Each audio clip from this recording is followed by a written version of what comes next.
perception? What should we be paying attention to? What is it that's driving us insane? The world will not be the same. Two people laughed. Two people cried. Most people were silent. I remember the line from the Hindu scripture, the Bhagavad Gita. Massive evacuation in other cities. People are voluntarily evacuating population centers. Something happening here.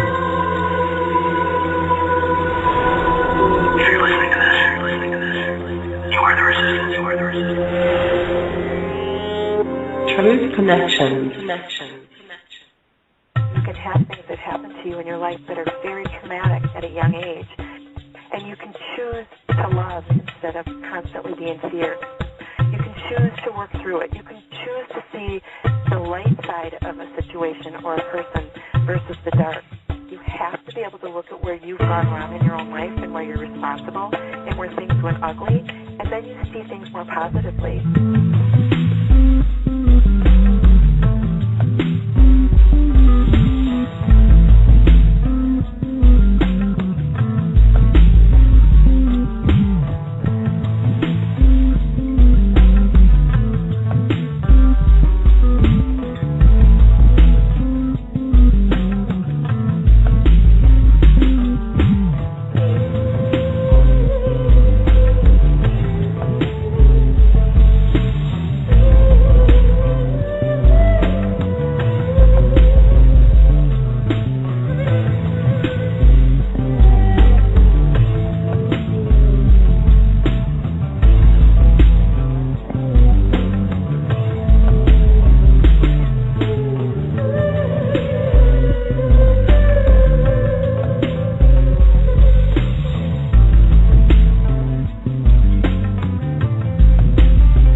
Good evening and welcome to another edition of Truth Connections Radio. We are very happy you're here this evening, and we are also happy if you're listening to our Blog Talk archives or our YouTube channel. I'm going to bring my co-host on right now. Rand Porter, you there? Yes, Catherine, how you doing? I'm doing great. Happy to see you this evening. We're going to have a great show. We have a gentleman by the name of Santos bonacci, 30 years of study, and is an expert in the field of astrotheology, philosophy, religion, and astrology. Born with an innate ability to connect dots and symbolism with ancient mysteries and the law and its deception. Got a lot of information that we're going to discuss today. The truth is always connected to lies because they can literally bank on the fact that most of us will miss the forest from the trees, and it is hidden in plain sight. It's up to us if we are open to receiving the knowledge. So join me in welcoming Santos to the show. Santos, are you there? I am, thank you. You're very welcome. We are pleased to have you here. Fascinating information that I studied from you all week. I honestly don't know where to begin. Should we talk about what's going on inside of all of us at the current moment, what we need to do for ourselves and our own enlightenment? Yeah, that'd be a great place to start because it's it's certainly the most important aspect because there's out there and there's in there. And when you look out there, when you look out there in the world on the secular plane in what's known as the mesocosm, you see the microcosm is the small world within. The secular plane out there, that bread and circuses that you see going on, that's the mesocosm. And the macrocosm is in the stars. Now, to go within, you see the kingdom of God is within. And that means that everything that comes under God's dominion, and we're going to define what God is in a minute, by the way, everything that comes, see, it's the kingdom, the dome of God is within. Yes. That dome is your skull. When you look at your head, and we're going to talk about all these beautiful body parts that in the Bible are known as the Holy Land, Jerusalem, Dan, Bethel, Bethlehem. I'm going to introduce you to the body parts that they correspond to in the microcosm. Yeah, the pineal gland, the sacral chakra, the optic thalamus, etc. So, and I've touched a lot on the microcosm in my videos, but I've probably dwelt more on the macrocosm and the mesocosm.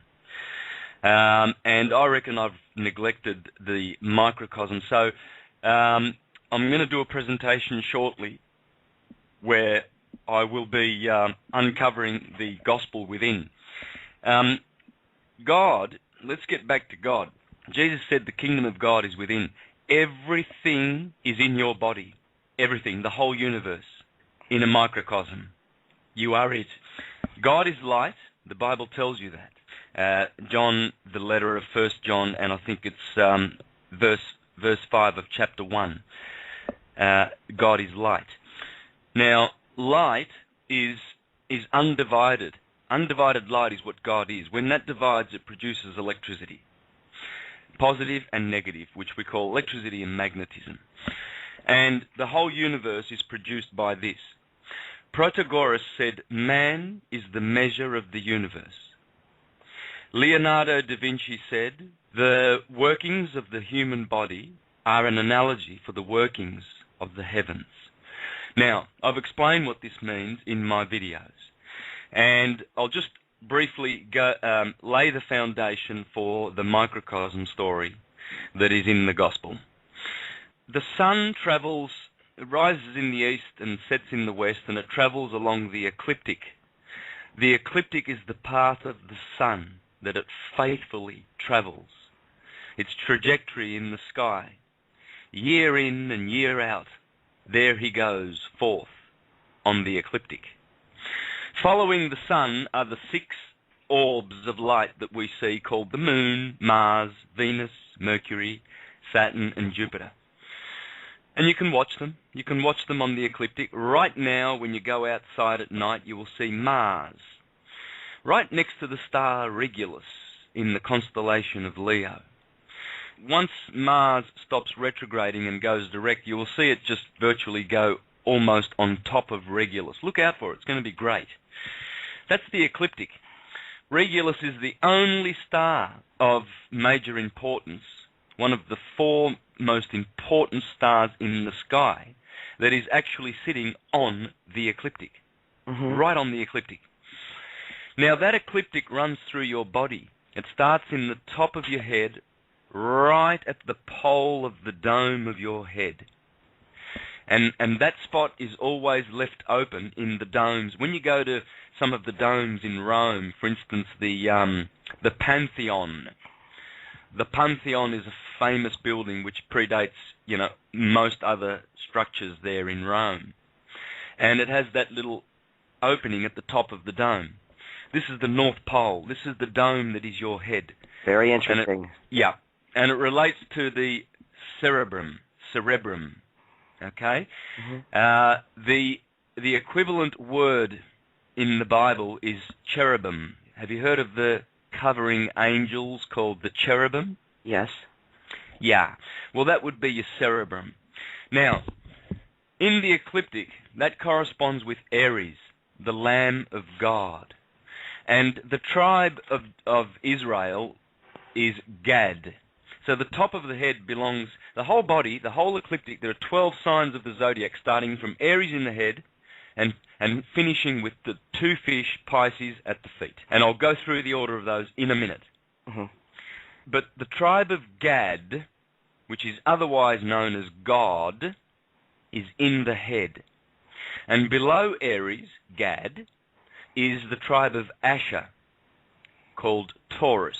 These are the 2 lost tribes, because the head, the most important dome of heaven, with all the important glands and organs, the heavenly organs of the body, are separated from the torso, the other 10 tribes of Israel. Now, I hope I don't lose your listeners, and I hope I don't lose you, because this is, I know this is very deep, but this is how the whole system works. It wasn't invented. It wasn't concocted by the Sumerians or the Egyptians or the Mayans, as they like to say in consensus buffoon world. It's there. This science is there. Leonardo da Vinci, Marsilio Ficino, all those Renaissance masters, they saw it. They didn't invent it. They acknowledged it. You just acknowledge it. Now, Gad, God, is in the head. It's the cerebrum. Taurus is also in the head. It corresponds to the cerebellum.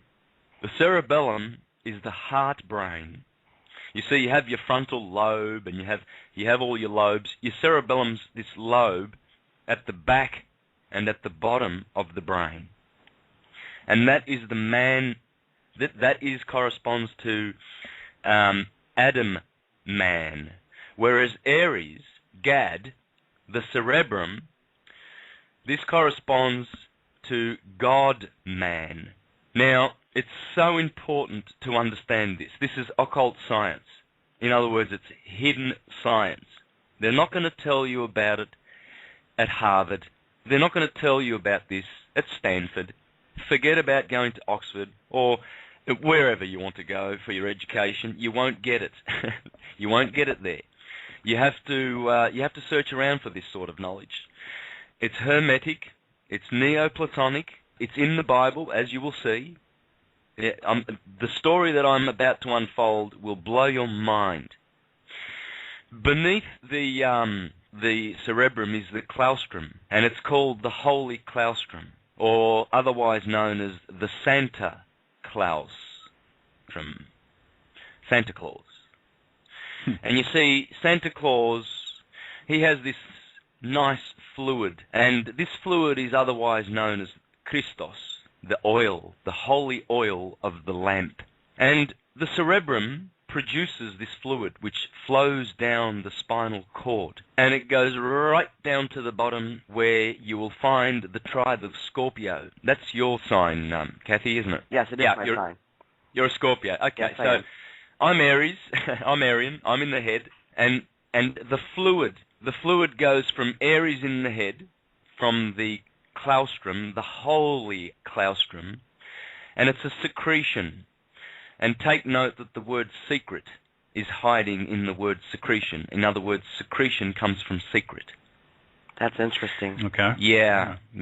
These are the sacred mystic secrets, you see, that they don't want you to know about. The Apostle Paul said, "Oh, Galatians, oh, Corinthians, how I would love to have taught you about the inner esoteric teachings of the Christ, but you are still babes in the Christ, stuck on the primary doctrines of baptism and all of this.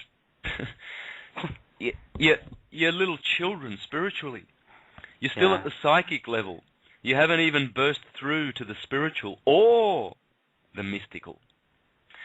So this secretion, it flows down the spine and it goes all the way down to Scorpio. And it traverses Gemini. So after Aries and Taurus in the head, you've got Gemini, the two arms, the two hands. And when you look at Leonardo da Vinci's Last Supper, you will notice that the third sign from the left, starting from Aries, you'll see his disciples, the 12 disciples, are grouped in threes for the 4 seasons: spring, summer, autumn and winter. And you will notice that the third guy is holding his hands up and showing his palms directly in front of his face. So he's telling you, after Aries, my friend on the right over here, and Taurus, comes the twins, the hands, Gemini. You see, because Leonardo da Vinci knew that the human body is the microcosm of the sun's ecliptic, the zodiac belt. So Gemini is the hands, and then Cancer is the chest, and Leo is the heart, and Virgo is the belly, Bethlehem, the house of bread, and we're going to get back to that one. Next is kidneys, Libra, and then the generative area is Scorpio. Well, the secretion, yeah, and you're starting to work it out now. The secretion comes from heaven. It comes from Gad, from God, from Santa Claus, the claustrum, flows all the way down the spine. And you know what goes down in a distillery is in a distillery you've got the sludge at the bottom, and you've got all the aviation fuels that go right up to the top, the higher vibrating essences. They go to the top. The spinal cord is likened to a distillery. When that secretion goes all the way down to Scorpio, down to the testes in the man and the ovaries in the woman, Scorpio, they then have an opportunity to transmute their sexual electric energy and get that sludge. In the case of a man, that would be the sperm. They would be able to save it rather than waste it. And they would be able to transmute it into finer essences, because as you save the seed, you see, the Christ, because that's what the Christ is. It's that seed, that oil that comes from the claustrum. Christos in Greek means oil, simply oil. And when you transmute it and you save that beautiful sexual energy, you see, the tragic thing with humanity is they've lost the way. The moment they get sexually aroused, they're looking for a way to dispense with that beautiful energy, rather than sending it back up to Gad, back up to the pineal gland. You see, when that oil bursts the chakras and goes through every stage of the spinal cord, it increases its vibration, it increases its electric force, and the kundalini rises and rises as mercury rises, because you see, this fluid is the mercury in the thermometer. The hotter it gets, the warmer it gets, the higher the mercury rises. And you see, if you send that up the spine, eventually, when the spine returns to Golgotha, or Calvary, where the Christ is crucified, that oil, the Christ, crosses the pneumogastric nerve right near the optic thalamus, and that crossing is the crucifixion. Its energy is increased 1,000-fold, and you have been crucified. The optic thalamus has received the oil. The optic thalamus looks like an olive. It is the olive that sits on top of the rod of Aaron, the spinal cord. And finally it gets baptized with the Christ oil, and one is anointed with olive oil, as the scriptures tell us, the Holy Scriptures. And the Greeks call the optic thalamus the light of the world. I am the light of the world. He that follows me shall not walk in darkness. And so once one has, you see, the pineal gland sits directly in front of the optic thalamus, and the pituitary gland sits directly behind it. The pineal gland secretes the honey, and the pituitary gland secretes the milk. They're all secretions, secrets. But this is the land flowing with milk and honey. If you can get there, good luck to you, but I'm telling you that is the journey. That is the story of all stories. It's the story of Humpty Dumpty, Little Red Riding Hood, Snow White and the Seven Dwarfs. For Snow White is the sun, the white, unrefracted light, and the seven dwarves would be the seven refracted colours that are in the rainbow. Isn't that something? But however you want to put it, it's always the same story. It's Jesus Christ and his 12 little helpers, or his 7 little helpers, the refractors of light called Jupiter, Saturn, Mars, etc. And you see, the reason why they go after astrology, they tell you in church, the Bible condemns astrology. But you see, the Bible also condemns money, lawyers, usury, priestcraft, tax collection, empire. Isn't that the pot calling the kettle black? Yeah. They also condemn a certain class of people called scribes. You know, woe to you, scribes and Pharisees, who shut up the kingdom of heaven to these little sheep, and you throw away the keys of knowledge, and you yourself hinder these little sheep because you are not going in, so neither do you allow them to go in. You see, these priestcraft, or these scribes, they'd be your notaries.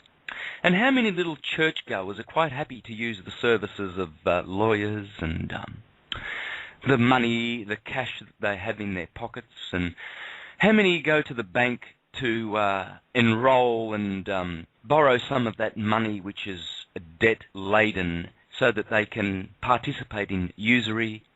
Because you see, all of churches are part of the scam, and all of the services that they use, which the Bible also condemns, along with astrology.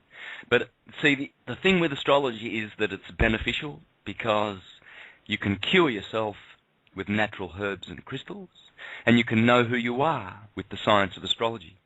Whereas the lawyers that they go to, that are also condemned, they're part of the system which they support, Babylon the Great. So there you have it in a nutshell, and look, I just laid that down for you so that I can build on it, because I've just scratched the surface. I've barely scratched the surface of this story. And it's so powerful.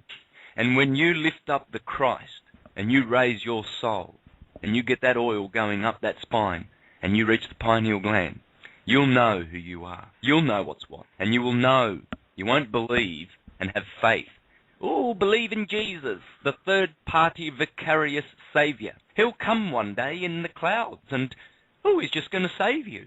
Jehovah's Witnesses and Mormons and Catholics and all you other Protestants that despise each other and the unbelievers, so-called. You can hear the passion in my voice. I know that. I'm not embarrassed. I recognize that passion.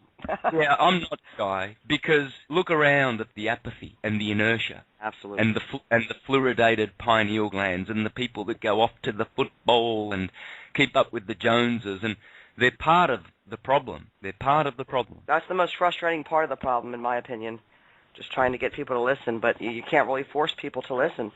They're going to see if they're meant to see, don't you think? Absolutely. Yep. When the student is ready, the master will appear, and the master is within. Mm-hmm. Don't go to any of these.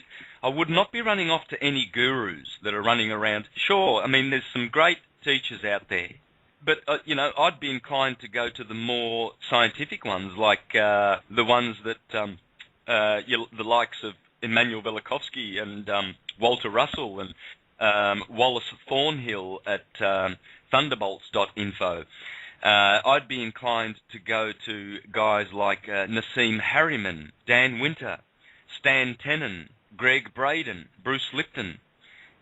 We don't need gurus. The guru is within. It's the pineal gland.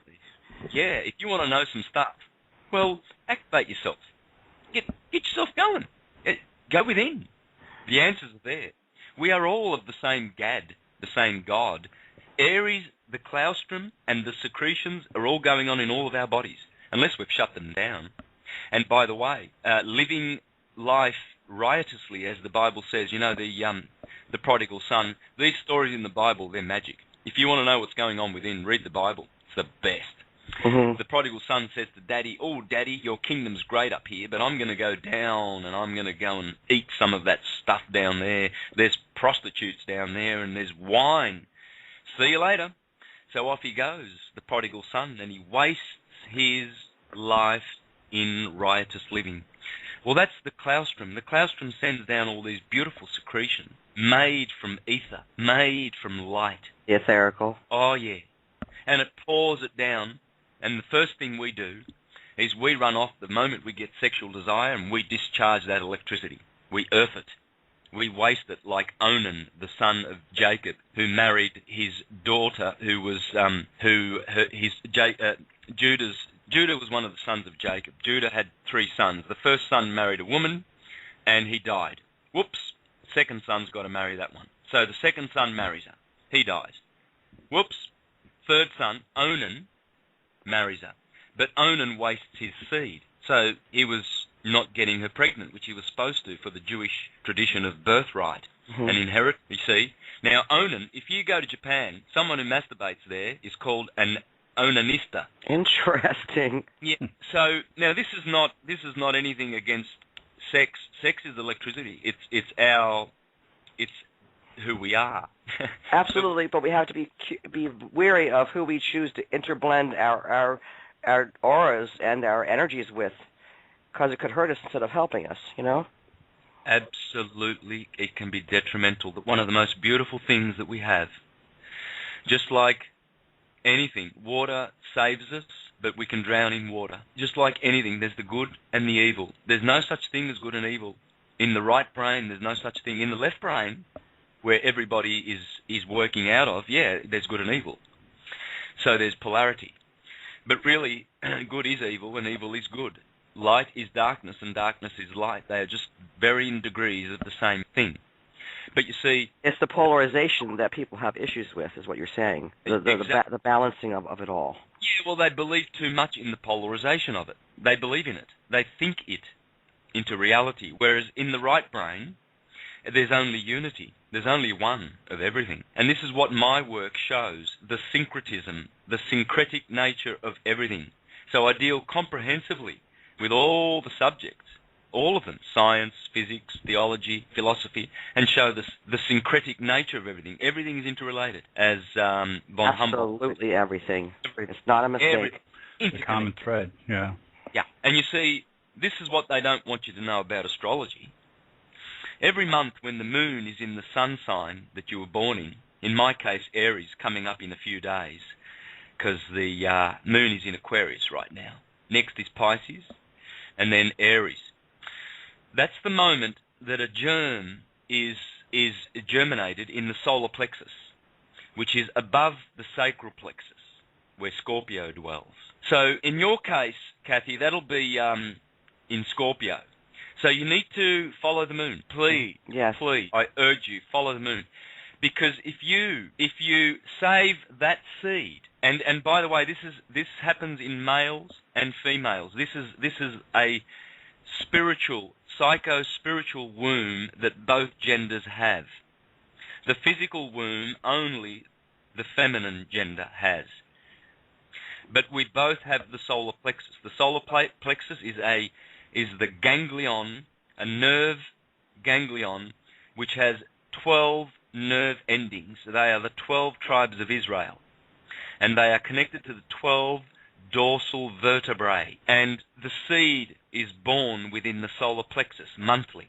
Yes, there's a reason why that's where we give birth from, too, you know? Yeah. All the energy. Yeah. In my case, in the next 4 days, when the moon goes through Aries, that seed will germinate. And I need to abstain from sex. Absolutely abstain from sex. Because if I discharge that sexual energy, that seed's gone bye-bye. And you have wasted that secretion for that month. And you have 12 opportunities every year, 12 tribes of Israel, 12 disciples of the Christ oil, to get that oil transmuted. And this is where science, the knowledge of physiology, the microcosm is so important. Alchemy, occult science, it's urgent, it's imperative. And I urge the listeners, before the end of the year, this year, before the 21st of December 2012, if you're going to read one book, go to Amazon and purchase the book titled God-Man. Very important that you understand this God-Man, then semicolon, the Word made flesh. That's the title of the book. I'll repeat it if you've got a pen and paper. God-Man, and then semicolon, the Word made flesh, by George W. Carey. It was printed in the early 1900s. You can get copies of it because it's a gem. And it discusses the gospel within and how we can raise the Christ, because we are Christs. We are crystals. We are crystals, carbon crystals, organic carbon animated crystals. We are the jewel and the wonder of the universe. We are light bodies, and mankind is an exquisite stage in the evolution of the universe. As Brahma, the creator, breathes out, exhales and inhales the breaths of Brahma, the universe is doing this. It's all happening in pulses. As Walter Russell says, the universe is like a pump, a two-way pump, electricity and magnetism, breathing out and breathing in. And the God, the universe, the light, God is light, does this from the neutrino to the galaxy clusters. Everything is in spirals, in torus fields, and everything emanates from the photon. It's a dipole, and it's a torus. And that little torus, see, light doesn't travel. No, it does not travel. You know, they say in consensus science, oh, light travels at 186,000. Light does not travel, it stays put. The photon reproduces itself. Those torus fields are reproducing themselves. Interesting. And they do this in fractals, in Fibonacci spirals, throughout the universe. And by the way, Bonacci is my surname. Fibonacci was Leonardo Bonacci's nickname. Fi means the son of. He was the son of a famous mathematician in the 12th century. He introduced the Arabic numerals to the West and to the world, and hence dispensed with the Latin numerals, the Roman numerals, which were so difficult with mathematical computations. And he simplified maths forever by introducing the numbers that we have, the 1, 2, 3, 4, 5, 6 that we recognize now. And he also introduced the golden ratio and the Fibonacci sequence of numbers, which I've explained also in my videos. And it's that fractal, that 1.618, the phi, the golden section, which is how the light spirals forth and unfurls and creates all of the motion which scientists like to call the elements of gold and hydrogen and sulfur and whatever, sodium, oxygen and nitrogen, etc., which are just different rates of motion. So look, I better have a breath, and let you... Absolutely. I know Rand wanted to ask a question about... Yeah. It might be relevant to what you were just discussing a few minutes ago.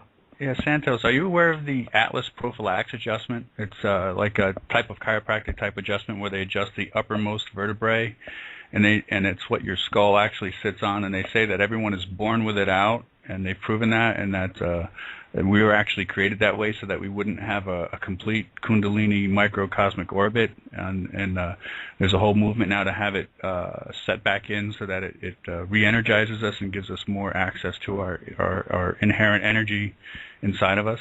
Have you heard anything about that? Yeah, I used to do the Alexander technique, Alexander was a Tasmanian man who discovered he was singing in opera in the 30s, the 20s and the 30s down in Tasmania. He went to New York, I believe, or London, and anyway, he established the Alexander School in the 50s. And many of your Hollywood artists and opera singers to this day practice Alexander technique so that they can liberate this and free the skull and have the skull sitting properly on the head in order to be able to function properly. And I used to do this for years, the Alexander technique. It saved me, along with many other yogic practices. And look, it's by these practices that we save, in parentheses, save ourselves, or in quotation marks, I mean, because the word save, salvation, salvation comes from salt and gives us the words salary, saliva, salty saliva, and salvation means to preserve the body and the soul and the spirit, our three natures. So how do we do this? Well, simple. We raise the Christ. We raise the oil. If we're going to live in the bottom chakras, all full of fear and just concerned about money and power and wealth and having sex like animals and eating and drinking, well then the oil stays down there and it's sludge and we vibrate according to that frequency. Well, if you're happy with that, good luck to you. And I wish you all the best, whoever you may be. Churchgoers are certainly in that category because all of the practices in church, all of them, whether you go to the Jehovah's Witnesses and they tell you, oh, Armageddon's coming, brothers, you know, the bearded God Jehovah is sitting on his throne and you shouldn't be dancing or drinking coffee or whatever. All of these fearful words and fearful notions and all the belief structure that they base their exoteric church on, they are all very destructive to this light process, this enlightening process. Think of the word enlighten. You see, they replace that with educate. Oh, let's educate the people. We've got to educate the children. Well, why don't we enlighten them? You see, light is Christ. When you're christened, you're enlightened. Or you're supposed to be, at least. You know, and that's the oil. I wish it was that easy, right? Yeah. Yeah. And that's, you see, that's bringing the oil back up to the claustrum, Santa Claus, because Santa Claus travels down the chimney and he brings those good little prezzies. But we're supposed to raise that back and give it back and do our tithing. Give back to God 10%. We've forgotten with tithe. That's what it means. Tithing means to germinate that seed and save the seed, 10% of it, and work on it and transmute it and understand the power of sex and what it is for. It's a tool for transmutation. We have to turn the lead into gold. The lead is down the bottom and the gold's upstairs. The stairway to heaven. You know, it's funny, one of my favorite songs, I grew up listening to Led Zeppelin and Stairway to Heaven, and I was told when I became a Jehovah's Witness, I put Led Zeppelin away because Stairway to Heaven was all about the devil, you know, and getting back to the devil and all of that. But that gold that they were talking about, you know, if you listen, you can hear it in the wind. It's blowing in the wind, and if you buy that gold, it's talking about it in the scriptures. It's actually Jacob's ladder. The stairway to heaven is the same ladder that Jacob saw in Genesis chapter 35.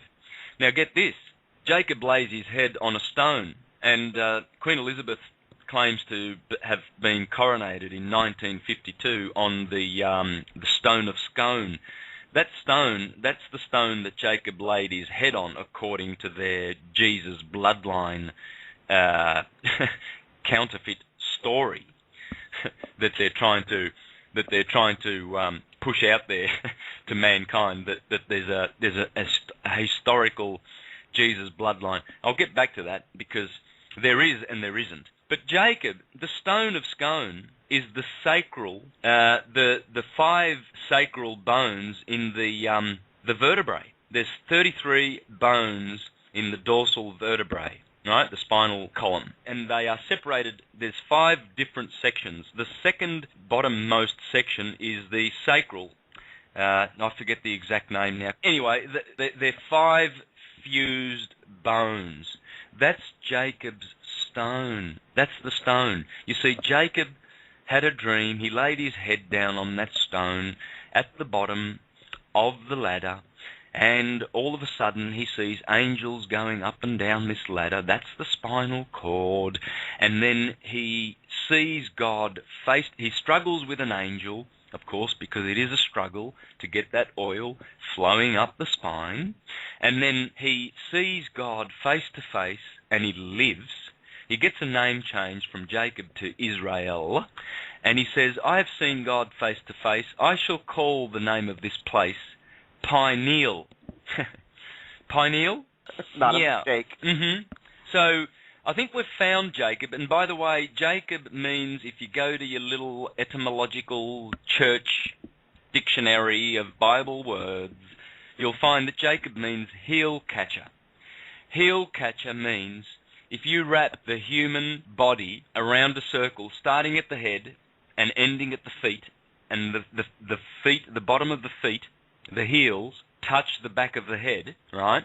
So the back will be arched, so that the heels come back around, like a yoga position or something. Exactly. And if you put that in a circle, the zodiac circle, and you start with Aries at the head and Pisces at the feet, that is exactly how the occultists depict the heel catcher, Jacob, because Jacob is none other than Israel, which is the Mazzaroth, which has 12 tribes, Aries, Taurus, Gemini, etc., and it's Adam Kadmon, the zodiac wheel. So Jacob is the heel catcher. And look, it's shameful. It's absolutely shameful what they're teaching in the churches, the counterfeit version of this, in order to enslave those people, get donations. Sorry, did I say donations? That's bribe that's money, more like it's bribe money. I had another word too, tax, yes. collecting, because you see, my friends, have a look at the MON words. You know, monopoly, money, monarchy, monotheism, all of the dirty, filthy words that the elites have used in order to enslave mankind, because they monopolize it all with their money, which is a fictional construct. It's absolutely unnatural. With their monotheism, which is a counterfeit version of this truth that I'm sharing with you, and with their monarchies. You see, we've been led to believe for thousands of years that they have divine right. They've got blue blood. And isn't it funny that we know that we have red blood?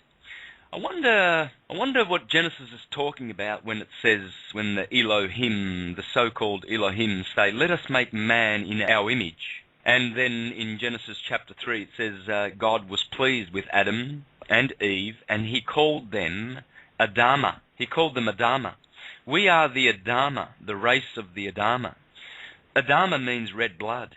You see, the blue bloods, they've been tampering with the natural children of light that have been organically evolving on this planet and manipulating the genes, etc. And this is why they sit on thrones in their monarchies around Europe and all over the place, and trafficking in opium and selling it to Chinese in their East India companies, and morphing into the Federal Reserve and the IRS, and doing business with the Vatican and the Rothschilds and the Phoenicians of Venice and the black nobility. You see, when you start talking like this, your consensus people, you've lost them. They've got no idea what's going on in this world. But they will, and it's coming. Well, that's just it. We had I watched a documentary a while ago, and I'm not going to quote who said it, because I don't recall exactly how they said it, but they said that the Vatican knows all about the spiritual rules of engagement, and they hide things in plain sight, and it's our problem if we don't see the signs. That in fact gives them a pass spiritually, because they have put the information out there, and if we don't find it, shame on us. Yeah, disclosure. They've got their legal out. They have to follow the universal law of the Father and the Son and the Holy Spirit. Mm-hmm. In other words, thinking, speaking, doing. And that's how everything gets done. Aries, Taurus, Gemini.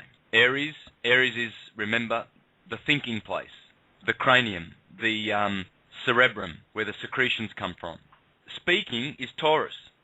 Taurus rules the mouth, the logos. The logos is the word. So you have to first think it, then speak it from your Taurus cerebellum, and then Gemini, the air, the Holy Spirit, air, is the active force, the doing. So how do they do this? Well, they go to their little think tanks, i.e. the Club of Rome and the Bilderbergers, and they think up some wild stuff like, well, why don't we put radium and aluminium and feces and blood plasma and microfibers in stuff, call it, whatever, and spray it in the air and give humanity a gift of chemtrails. And then they tell you that they're going to do it in their scientific journals. Oh, we're going to put aluminium in the atmosphere to protect us from all of this evil solar glare that's causing global warming, which Al Gore is going to invent a tax for called carbon tax, and Julia Gillard, Australia's bankster crime prime minister, is going to give us carbon tax. I promise you will not have carbon tax if I get elected. Next thing you know, we've got carbon tax for Al Gore. Congratulations, Al Gore. Struck the deal. And you see, the Bilderbergers and the Club of Rome, they tell you that they invented this lie of global warming back in 1982. I'm sure they're proud of it. They're proud of it because look at all the people going around, think green, green movement, do the green thing, do the green thing. All these consensus idiots repeating erroneous opinions by these think tanks that think things, and then they tell you, hence the legal out and the disclosure, and then they go and do it.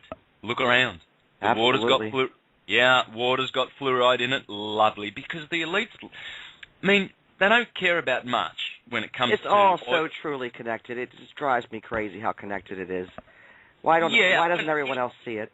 The water, the food, the air, they pretty much got all the bases Surprised they covered. don't charge us for air these days. I honestly am. Yeah. They're getting to that. That's coming. They'll figure that out. I'm sorry, Santos. I didn't mean to interrupt your... No, I was just going to say, they care for your teeth, so they put fluoride in your water because, they care for your teeth, and they're so sincere, and people believe that. Never mind the oil spills that they don't care about, and the raping of the earth, and the trashing of this planet for their plastic products and their aspartame-filled, sugar-free E. coli feces that people are chewing on. You see these guys, these sportsmen, they're great sportsmen with great physiques, and they're chewing. And they're chewing sugar-free gum, of course, because they're conscientious, aren't they? And they're looking after... aspartame. And guess what? It's poisoning them. They'll be dead. They'll be dead before they know it. Absolutely. And Donald Rumsfeld is kicking back, cleaning up with royalties. His bank account in Switzerland must be beaming. It must be, he'd have a good bank account, put it that way. Not to mention the fact that they get a free pass on trading on insider information, so how can they not be rich? It's just insane. Santos, we have a caller holding. I didn't notice it. I've been holding quite a long time. Do you mind if we take a caller? Oh, sure. Okay. You are live with Truth Connections Radio. Who's calling? Are you talking to me? Yes, I am. You are live on the radio right now. Do you have a question for Santos? Not really, but I think early in mid-March when he was on another show. Since then, I've been looking at the videos and everything, and it's great to see or even to have knowledge of everything and getting it connected. And I even recommended him to a lot of people as far as in getting more informed about what's going on. Thanks for that. Yeah, and believe me, it has helped me a lot because I've been doing my own research, and all I needed was just somebody to really connect it to have a little bit more knowledge and a more foundation in order for me to do it. But I definitely appreciate everything, even this conversation that you was having right now. I'm actually taking notes as well. It's all so about really building on the knowledge. Don't let all the information stress you out, because it is a lot of information. You just keep building on it, and you see more of the picture every time. So keep up the good work. Yeah, thank you so much. Thank you for calling in. Yeah, thank you. You have a great night. Now, Santos, this might be off track a little bit. We have to go to break in a minute. Maybe I'll tell you what, maybe we should just go to break now and come back a little more fresh. How's that? Great. Thank you. I would like to encourage everyone to check out our truthconnections.wordpress.com website. There are links there to all of our past guests and their websites. And we also have a new library that houses links to everyone's books who have been on our show, because we'd like to have the information available to you, not just today, but after the fact. And if anyone likes to submit some music to that website, we are open, because we like to shine a light on artists and keep the creativity flowing. Now we're going to play a song by a band called Villains Like You, and it's called Light Me a Candle, appropriately so. Enjoy. See you in a few.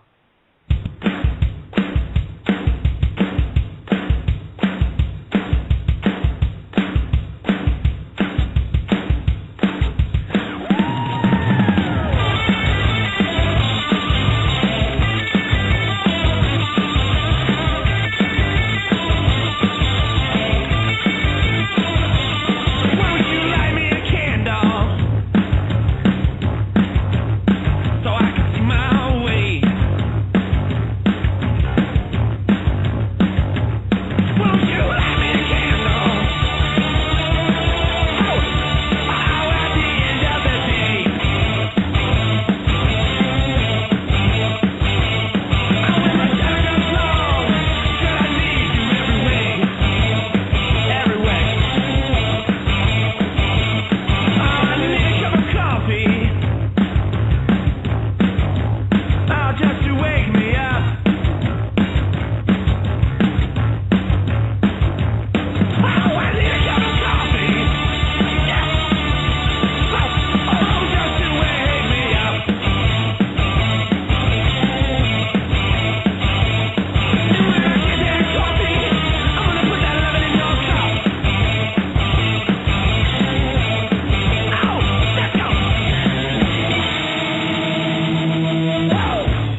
We are back. Thank you for hanging out with us this evening. We really appreciate it. Santos, are you there? I am. Great. I wouldn't mind if you would go into some of the hidden hieroglyphic meanings. I had a question. If the scarab is Cancer, is a representation of the zodiac Cancer, what are the hieroglyphics trying to tell us about that? Oh, lots. Lots of stuff. Cancer is at the tropic. Okay, so in the northern hemisphere, when the sun hits the tropic of Cancer, you're enjoying this beautiful summer period. And the moon rules Cancer. That's the only sign she rules. It's a cardinal water sign, and it has 3 hieroglyphs. Hiero means holy, and glyph means writing. So the Bible is just a bunch of hieroglyphs, holy writings. The Quran, hieroglyphs. The three symbols for Cancer are the unicorn. Now, you might wonder where that one comes from. Well, right next door to Cancer is a constellation called Monoceros. Monoceros means one horn. It's a horse, and it's standing right behind Orion. So the unicorn's there. It's not far from Cancer. The scarab was the ancient glyph, and now we have the crab, the Cancer crab. Either way, the crab is, we get the word crabby. Someone who's crabby is not happy. And the crab is not happy because he's got to walk sideways. He's got a sideways walk about him, you see. And they placed this sign there for the very reason that when the sun hits the Tropic of Cancer, it gets crabby now, even though it's in its glory, it's summer and everything like that. But from that point, when it hits the Tropic of Cancer on the 21st of June and enters the sign of Cancer, the crab, the crabby one, that's the longest day of the year. From that point on, the days decrease by a few seconds every day until it hits the Tropic of Capricorn, and it's midwinter, the shortest day of the year on the 21st of December. So that's why the crab's not happy. And the sun appears to now be going backsliding, or going sideways rather than climbing up the mountain, you see, because from the Tropic of Capricorn to the Tropic of Cancer, see, Capricorn's the goat. The goat climbs. So there's the sun. He begins on the 25th of December, Christmas Day, when the sun is born, in the sign of the goat. So there you go. Jesus is a Capricorn. And that's why we like to call our children kids, you see, because Capricorn is the sign where the greatest kid of all time, Jesus, is born in the sign of Capricorn on the 25th of December. So of course we're going to want our children to be kids, like Jesus, baby Jesus, the sun in Capricorn. It's a very powerful day, isn't it? That's right, it is.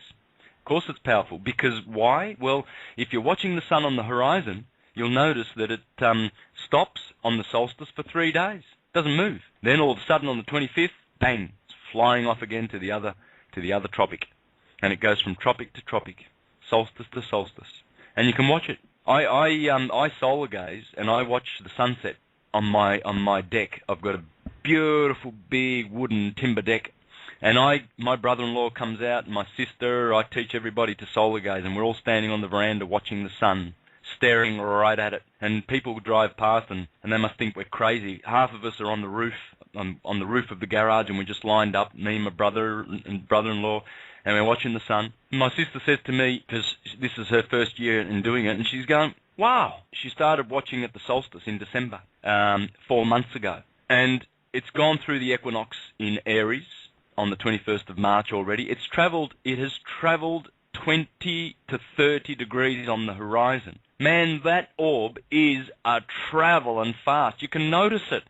My goodness, you can notice every day that the sun is moving on the horizon.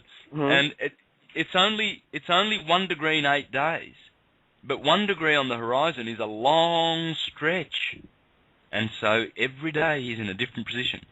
But on the solstices, he stops for 3 days. And when he begins, like you said, on the 25th of December, it is a very powerful day. That's the little goat climbing up. And you see, let's go back to that kid thing I was saying, because one or two of the listeners might think I've stretched that one a little bit about the kid. On midnight, the 24th of December, Christmas Eve, that's the moment that the child is born, and that's the moment the sun begins its journey up to the Tropic of Cancer. So what happens on midnight on the 24th of December? Well, if that's the moment when Jesus is born year in and year out for the last 2,000 years. Now, we know that the 25th of December is not in the Bible. It's not anywhere in the Bible. But this is the trick, and I'll get back to this, because Christians, I get a lot of churchgoers that write to me and saying, Santos, everything you've done is wrong, because Jesus was not born on the 25th of December, and it's not, no one knows when he was born. And I have to write. Quit thinking with those lower chakra vibrations. Yeah, and I've got to write back, and oh God. Anyway, but if that's the moment, we're talking about science here. at midnight on the 24th of December every year, the sun begins its journey to the other tropic. And on the ascendant, if the sun is in Capricorn at the time, which it is, it's the 25th of December, that's Capricorn. So if the sun is in Capricorn, at midnight, the rising sign is Virgo. That's the Virgin. See, that's the sun being born of a virgin. So you can rest assured then, if we're doing this historically, that Jesus is a Capricorn with a Virgo rising. And take a look at all the pictures that you see of Jesus. You see this effeminate man with long golden hair and blue eyes, and he's kind of like a girl, and he looks like Virgo. I wonder why he looks like Virgo. Well, if you understand what they're doing, esoterically, like Leonardo da Vinci when he painted the Mona Lisa, which is just Jesus, by the way, Hermes. Every other painting is showing you the same thing. It's showing you that they know the birth chart of the person, anyone being born at that given moment. They will be a Capricorn with a Virgo rising, so they will have those features.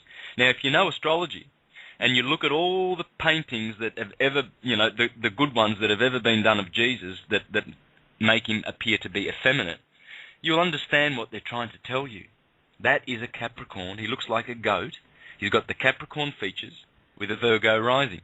Now, in order to understand this, you need to understand how all the 12 signs of the zodiac do actually affect the features. And the most important aspects of astrology that affect your look are your sun sign and the rising sign. You see? They are 50% each, or 100% of how you look. In my case, I'm Aries with a Leo rising. So when people who don't know me see me for the first time, they see me as this, this guy walking around with a lot of confidence and a very feline attitude, the lion, like I'm the king of the jungle, sort of tiger or something like that. The Leo is who you emanate to the world, and the Aries is who you are on the inside. Exactly. But the Leo has given me some physical features, and you can see it. I've pointed them out to people many times. You can see my Aryan Leo features. They stand out. And man, I can look at people walking down the street and I can go, oh, that's a Pisces. That's a Capricorn. You can just see it. You can have fun with this. And then I just walk up to people many times, and because I have to, because I can see their sign. I've got to ask them just to confirm it. I don't have to, because I can already see it. I can see Saturn, where Saturn is in the body. I can see where Mars is in the body. I mean, I can tell you I've got Mars in Leo on the ascendant. So, I mean, talk about passion and action. Mars is the action planet. In Leo, the heart. So I've got this fire in the heart. Of course I'm going to be talking like this. I've got action in the heart. So you can describe yourself to people astrologically, And isn't it so sad when you see people who consider themselves to be intelligent that mock astrology, Oh, what are you talking about, Santos?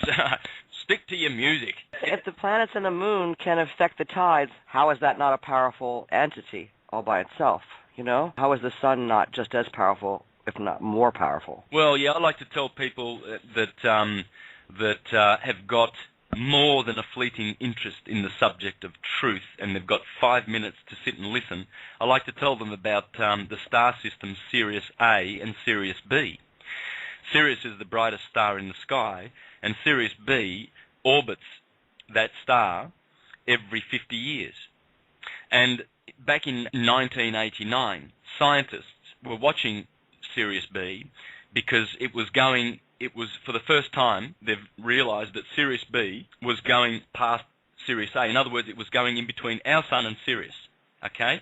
So it was going to come in between, pretty much like a lunar eclipse or like a new moon. The new moon is when the moon is between the sun and the earth. All right, and this was what was happening. It was a new moon for the Sirius star system setup, and what they noticed with their atomic clocks is that as Sirius B passed between the two orbs, our Earth slowed down in its orbit, in its rotation, and then when it went past, after a couple of weeks, then it sped back up again.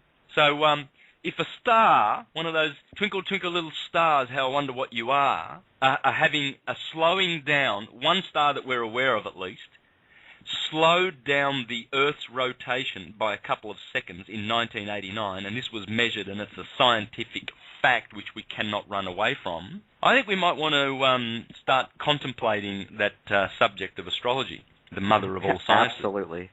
Yeah, and get away from the lawyers and the scribes and the tax collectors and the churches and priests and all the other stuff that the Bible condemns, and get back to reality. Santos, that leads me to my next question I had for you.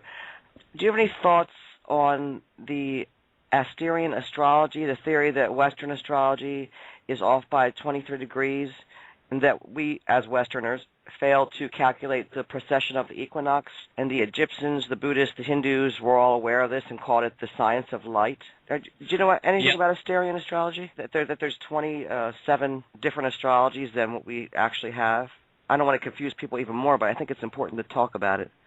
Yeah, there are, and look, there are parallel systems, you might like to call them, but what I'm showing, the Hermetic astrology, the Egyptian stuff, what I'm showing is that they based it on the interaction between the angles of the bodies out there, the planetary bodies.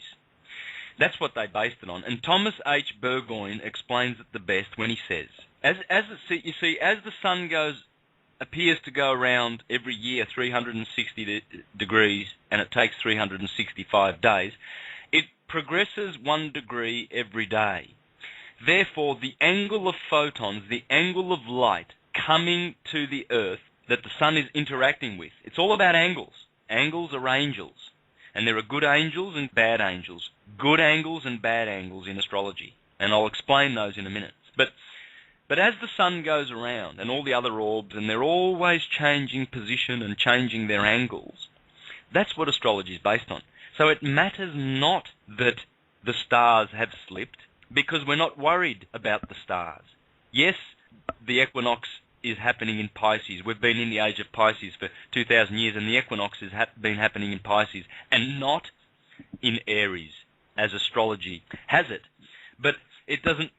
The slippage, the 30 degrees or 32 degrees of precessional slippage that has happened since 2,000 odd years ago, when all of the stars and astrology happened to be perfectly aligned. You see, modern-day scholars like to ridicule astrology. Again, this is another attack against astrology that works. That's why I thought that maybe that's the way the planets were aligned tens of thousands of years ago, so that's why they did it that way. Yeah, well, we were lucky 2,000 years. Every 24,000 years, Aries lines up with the vernal equinox.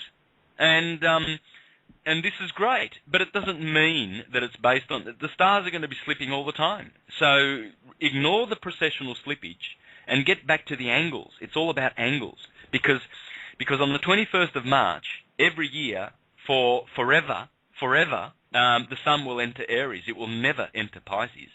So people who try to tell you, oh, Santos, you're not an Arian, you're actually a Piscean, because 24th of March is now in Pisces. It's precessional slippage. No, thank you very much. I'll stick to true science. I'm Arian. My friend tried to tell me I was a Sagittarius. I was like, but I don't like that. I don't want to be that. No, you're Scorpio, and that's that. It will never change. It will never change, because it relates, as Thomas H. Burgoyne explains, it relates to those angles. And the bad angles are squares, 90 degrees or 180 degrees. Simple as that. And the good angles are 120 degrees and 60 degrees. And that makes triangles.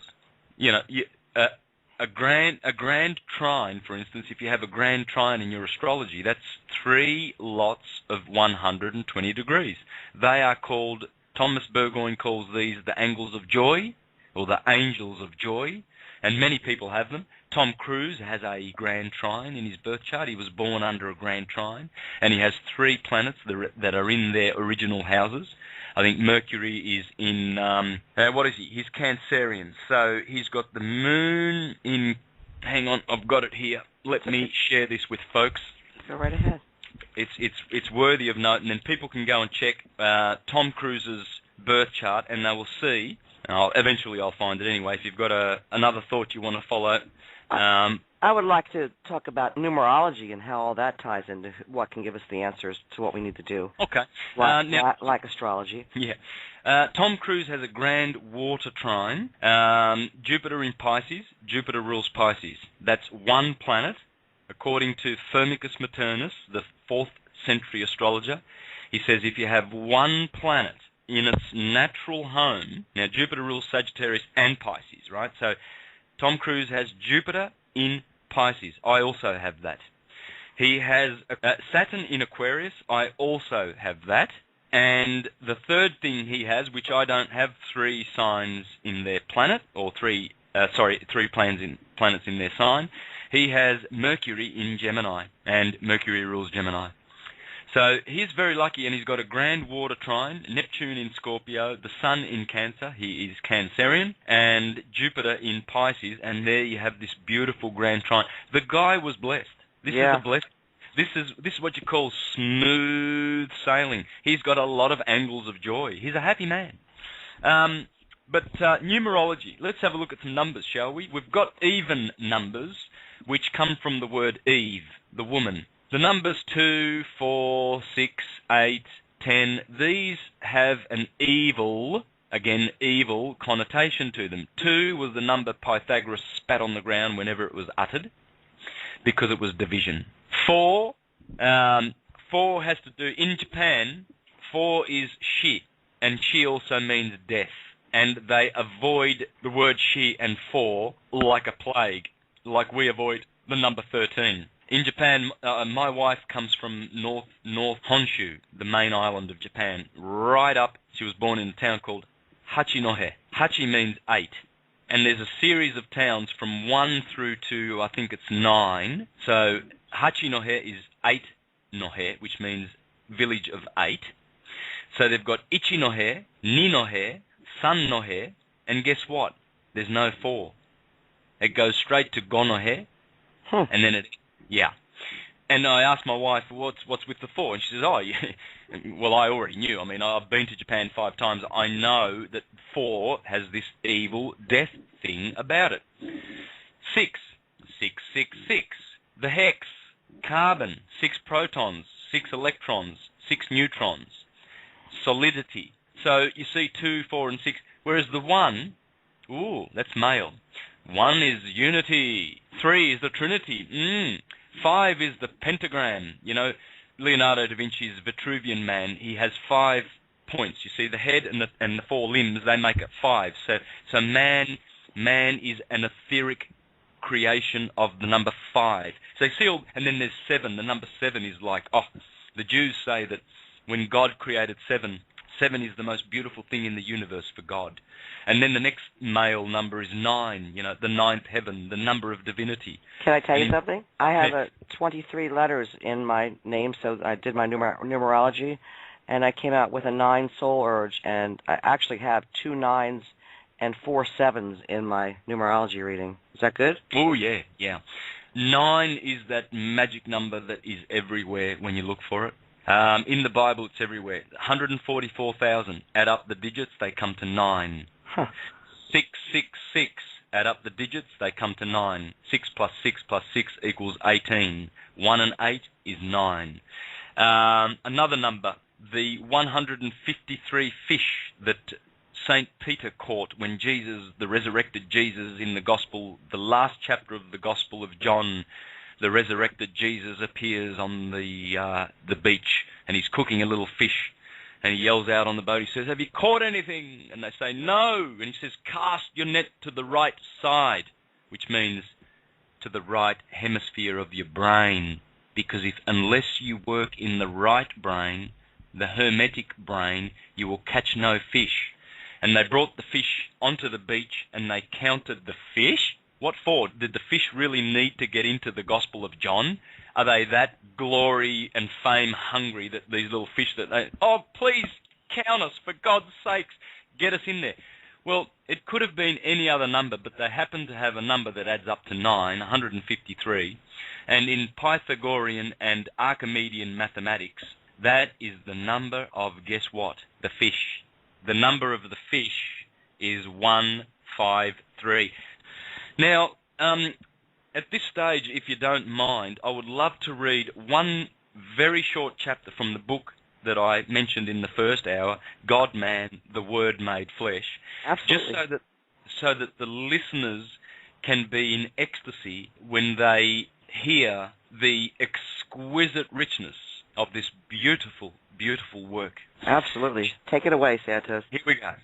This is a short chapter called The Journey of Joseph and Mary, subtitled The Marvelous Story of the Journey of Joseph and Mary to Jerusalem to Pay Their Taxes, Physiologically Explained.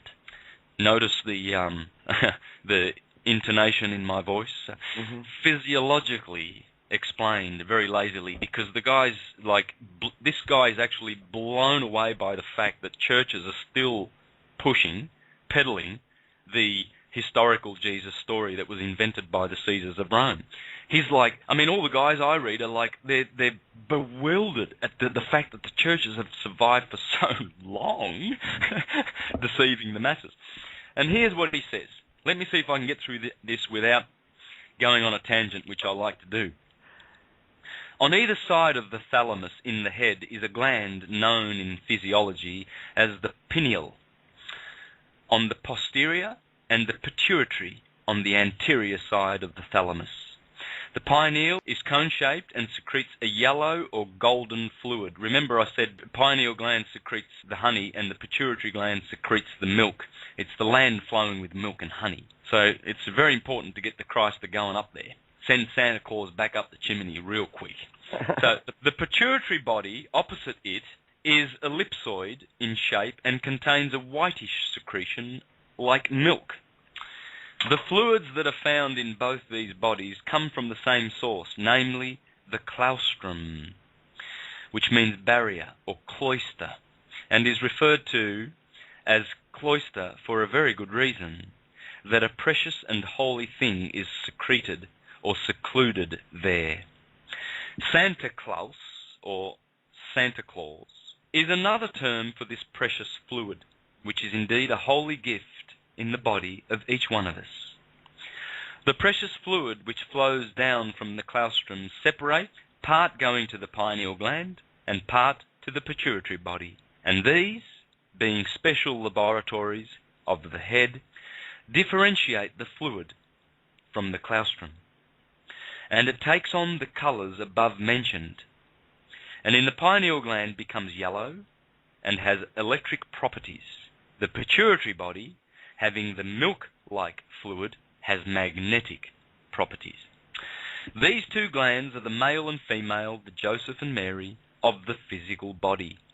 They are the parents of the spiritual son, born in the solar plexus of each human being, commencing about the age of 12.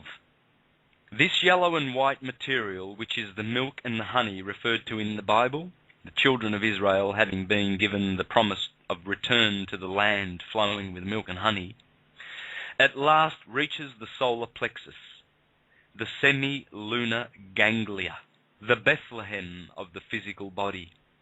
In Hebrew, Bethlehem means house. Beth is house, and lehem means bread. I am the bread of life, said the allegorical Jesus. In the solar plexus is a thimble-shaped depression, a cave, or manger, and in this is deposited the psychophysical seed, or holy child, born of this immaculate conception. This psychophysical seed is also called fish, as it has the odour of fish, and is formed in the midst of the waters, the pure water. Jesus is a fish in the midst of the waters, said St. Augustine. Before birth, the human fetus floats like a fish in the fluids by which it is surrounded. And as it is with the child formed on the generative plane, so it is with the spiritual child born in the solar plexus and Bethlehem. Joseph and Mary, by furnishing the material for the spiritual child, which was to redeem the child or body formed in generation, paid the symbolical redemption money. The Holy Ghost, Greek for breath, the breath descending the pneumogastric nerve into the solar center, centers the manger where Joseph and Mary are, and where Jesus the seed, literally conceived by the Holy Ghost. And there you have it. That's just one short chapter. Wow. And that shows you what's in this book. If there's a book that you need to read before the end of 2012, it is this book.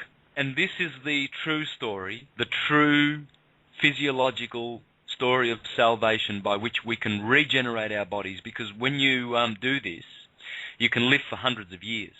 Death is occurring because we are wasting that particular seed of the month, and we don't know about it. We don't know better. I didn't know better. I've lived my entire life not knowing better.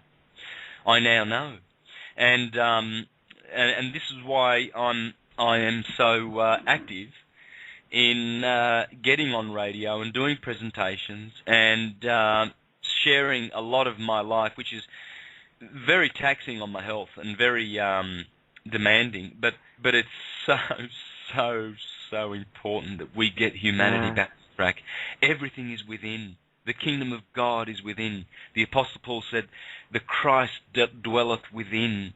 It's all in there, and everybody's looking out there. And they are being distracted and entangled by the material desires of incarnation. Someone we had on prior to your show said that they were told by someone that you could actually taste in the back of your throat when your pineal gland was activated. Are you familiar with anybody saying that to you? I'm not familiar with that, but you'll know it. You'll know it. Well, it will either come nice and slowly, bit by bit, or it will come in one hit. But let me tell you something. In the Bible, it talks about eating of the manna and of the bread and the wine. You see, that fluid that is secreted from the pineal gland, that's the new wine. Jesus gives you new wine. But you know, the Apostle Paul spoke about people who were eating of the sacraments unworthily. And what this means is that some people are actually bursting their pineal gland and eating, partaking of it, unprepared. They haven't done the spiritual yards. The evolution is not there. So they rush forward. Do never rush in this. It's all about science. The Egyptians knew the science. That's why they built the ascension chambers, the pyramids, to help people and to qualify people that were initiated. They did not take everybody that knocked on the door, because in this life, many people are just not ready. And those people who eat of this bread and wine unworthily, they have a psychosis. They actually don't. They stay in that crystallized form and they never return. Wow, that's interesting. Oh yeah, this is all about science. This is the holy science. When Reiki masters or mystics start speaking in tongues, does that mean that their pineal gland is activating, or does that mean that is that activity coming from their pineal gland? Yeah, well, the 120, and take note of the number 120 disciples at Pentecost that had fires above their head and were talking in tongues, the first of their kind in the so-called Christian context. This was referring to not a literal occurrence. It's referring to the fire, the halo that emanates from people that have ascended. And ascension simply means this: you've ascended the oil from the solar plexus up to the pineal gland. That's what it means. For all of these new ages and people that are beating the drum for ascension being something like the rapture, or we're going to meet Jesus in the air and whatever. It's all happening within. You go to heaven inside. Heaven's in the head. It's in Gad. It's in the cerebrum, not the cerebellum where most people are living, the throne of God, but in the cerebrum, in Aries, the Lamb of God. And you go to heaven there, inside. So these halos, they light up, and the American Indians, they used to wear their feathered plumes. You see, the chief of the tribe had his beautiful feathered plumes. You see, that's the pineal gland. It's activated, and you speak in tongues.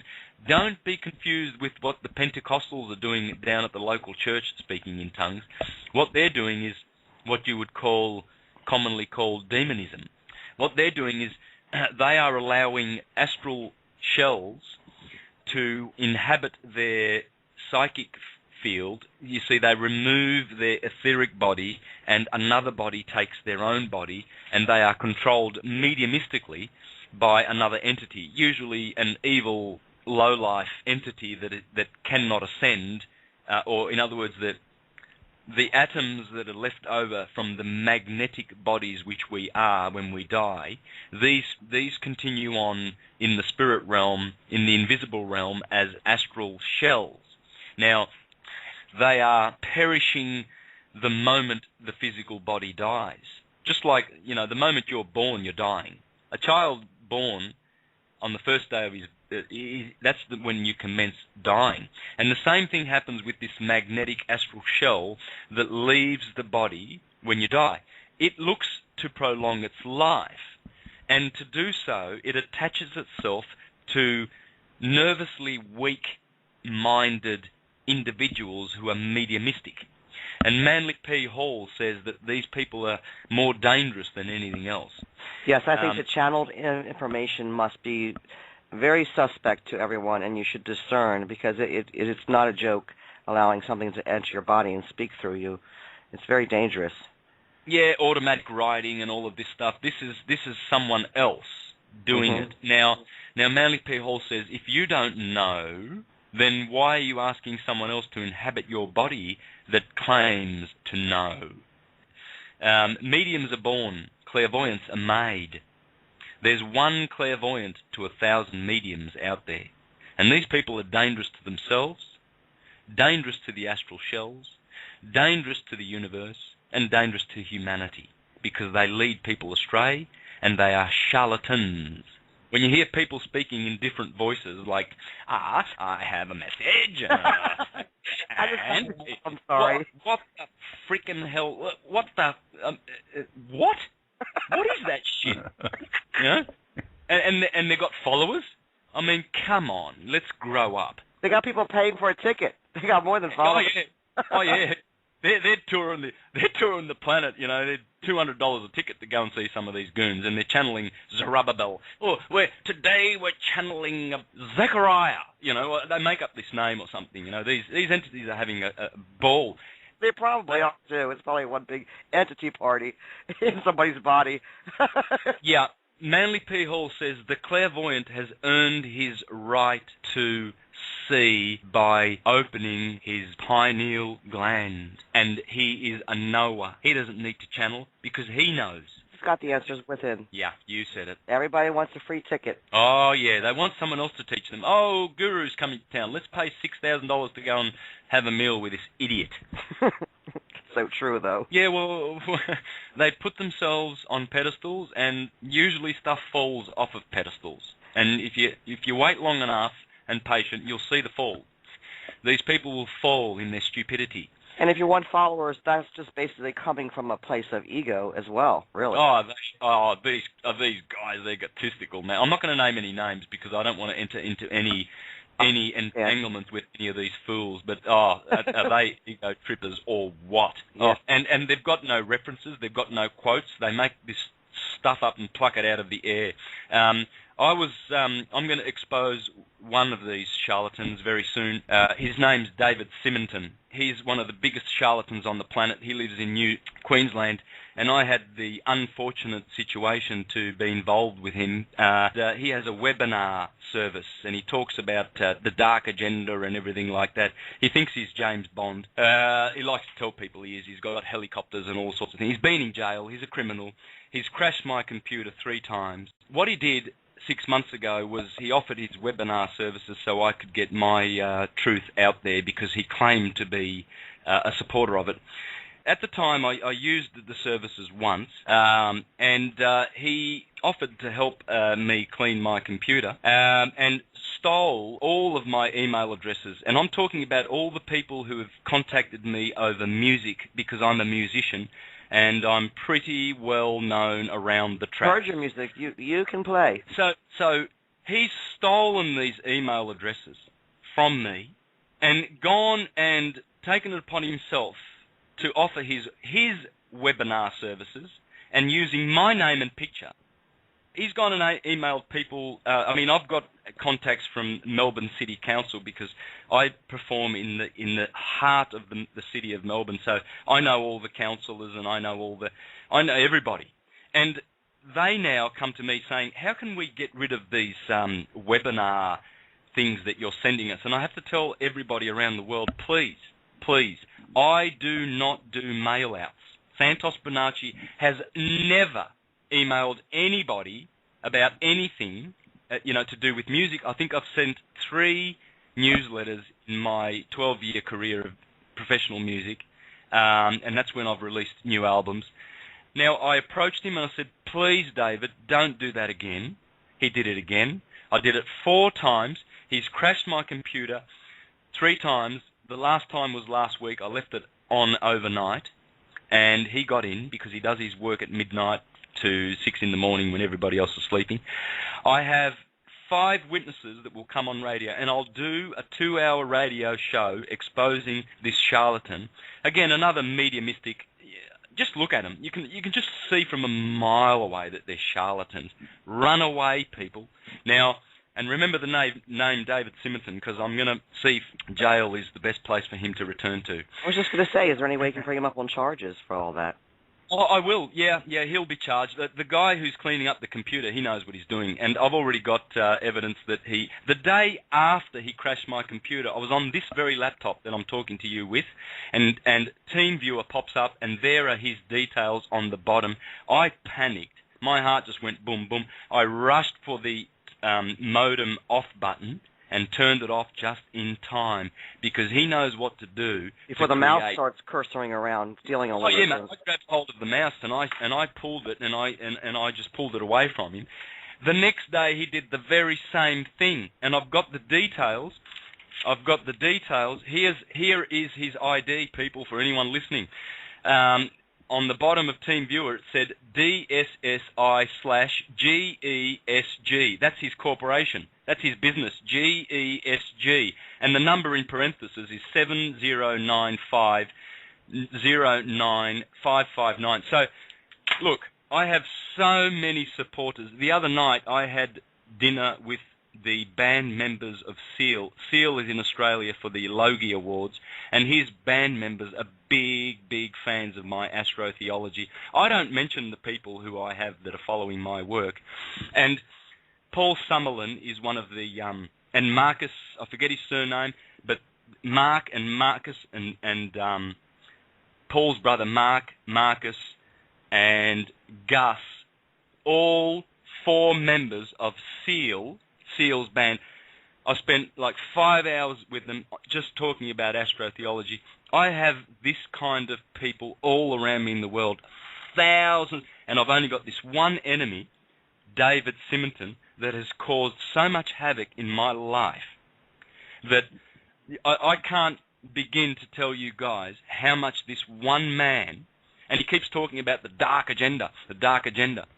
Anyway, I'm gonna address this guy very soon, and I apologise to all you people all the people that are still receiving.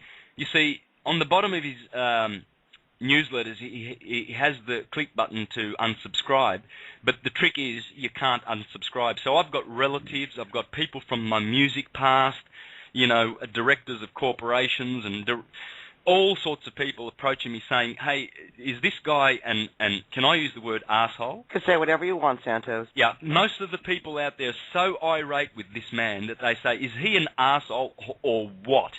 Because they write to him, more names for him than that. Yeah, they write to him saying, please unsubscribe us, please, we beg of you, and he doesn't do it. This is the sort of sadistic pleasure that this idiot, this unconscious idiot, just like all the rest of the buffoon media mystic channelers out there are doing. They're doing damage to themselves and damage to humanity. It's time to wake up, people. It's time to do the right things and learn the science and be a knower rather than a believer and a follower. Absolutely. Follow your heart. Don't believe the hype. Yeah. That's all there is. Just look into yourself and see what resonates true for you. Yep. And if you want help with that, I have some friends in Anonymous who might be able to tell you how to handle that guy. Oh, Kathy, let me tell you that Mr. David Simonton, the idiot of idiots, the unconscious lard ass that he is, he's got a sound like you fat like this guy too much. Look, I'm sending him this with love, by the way. Of course. But he is a fat head, he is a fat belly, and he is a fat ass, and I don't know what's filling the head. Is it the same stuff that's in the ass? That's what I'd like to know. He's a coattail rider is what I like to call him. Yeah. It's to ride check the coattails. Google his name. He's a criminal. He's been to jail for 6 months. The Australian government jailed him. Why? Because he's a criminal. David Simpson is a criminal, lard-ass, buffoon medium. You hear that, David Simpson? That's David Simpson. We're coming for you. Yeah, and a whole heap of other enlightened of humanity. And how are we going to do it? With beautiful, loving consciousness. Absolutely. Let's blow these people away with our beautiful breath of love. Because love is one of the only things that can disrupt the flow of fear, in my opinion. You know, it does, much and more it powerful. does, and it's caused me a lot of sleepless nights. And but look, I didn't sleep much last night, and the night before, and the night before, because it's going to cost me so much to fix this computer. And who knows how many addresses and email, whatever that I've lost. Who knows what sort of files I've lost.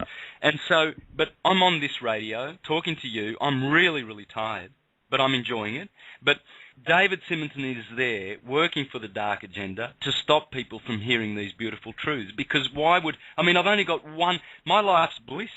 I go, there's a hill behind my house. I take my shoes off and go walking on the dirt. As Hira Ratan Manek says, walk on the dirt for 45 minutes every day and you will have perfect health. I solar gaze.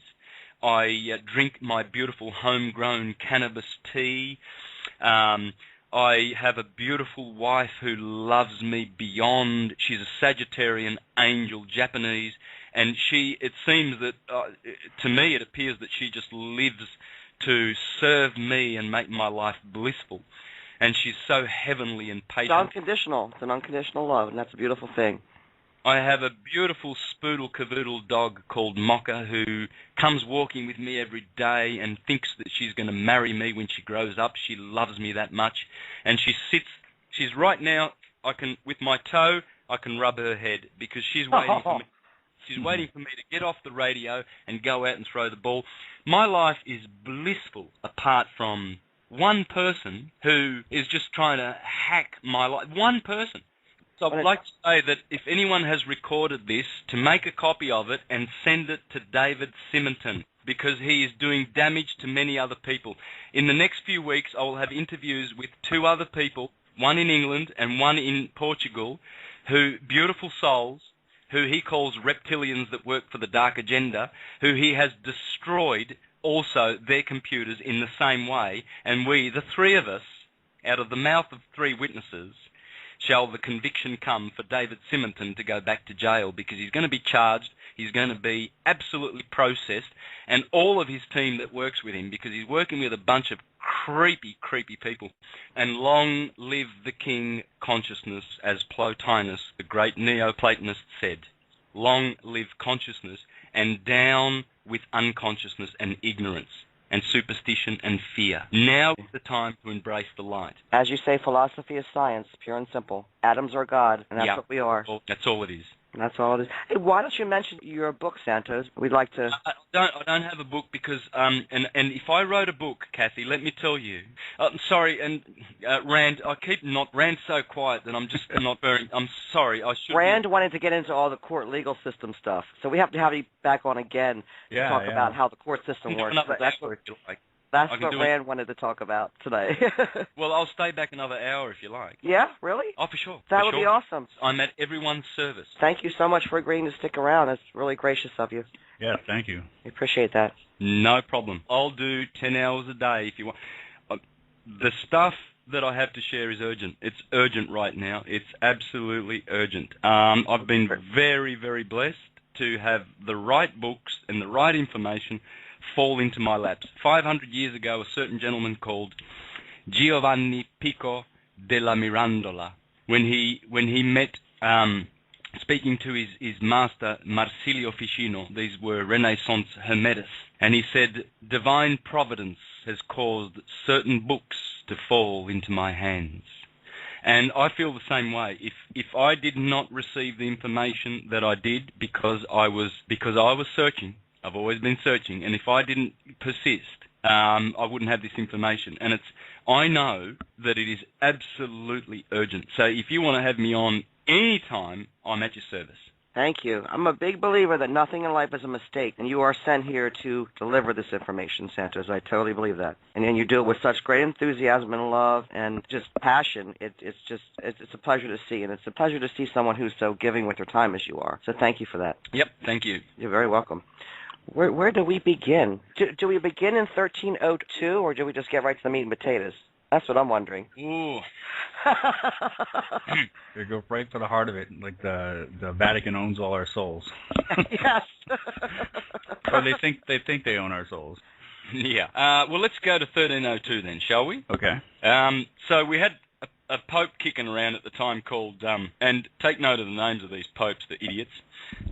This idiot was called Boniface, do-gooder. Bon means good, and face means to do. Anyway, he writes up this little bit of a scribble on what he calls a papal bull, written in blood, on the skin of a kid. Now, please check out the work of Franco Collins, another researcher here in Australia. He's found, and he's not the only one. The kid is a real kid, a human kid. These guys don't do things in short. They don't do things in small measures. They go the full hog. These guys are real demons. And Pope Boniface in 1302 wrote up the papal bull called Unam Sanctum, in which he says, we sit on top of the world virtually, and everything that's in it, it belongs to us, the Catholic Church. Basically, that's what he said. Titles, land, everything, the lot. All souls must be baptized as Catholic to be saved, or they shall perish. And so what they did is they set about creating some trusts. Eventually, the first one was in 1455, and then another one was in 1481, just 2 years before Columbus set sail, and then the Jesuits gave us the final trust called Convocation in 1537.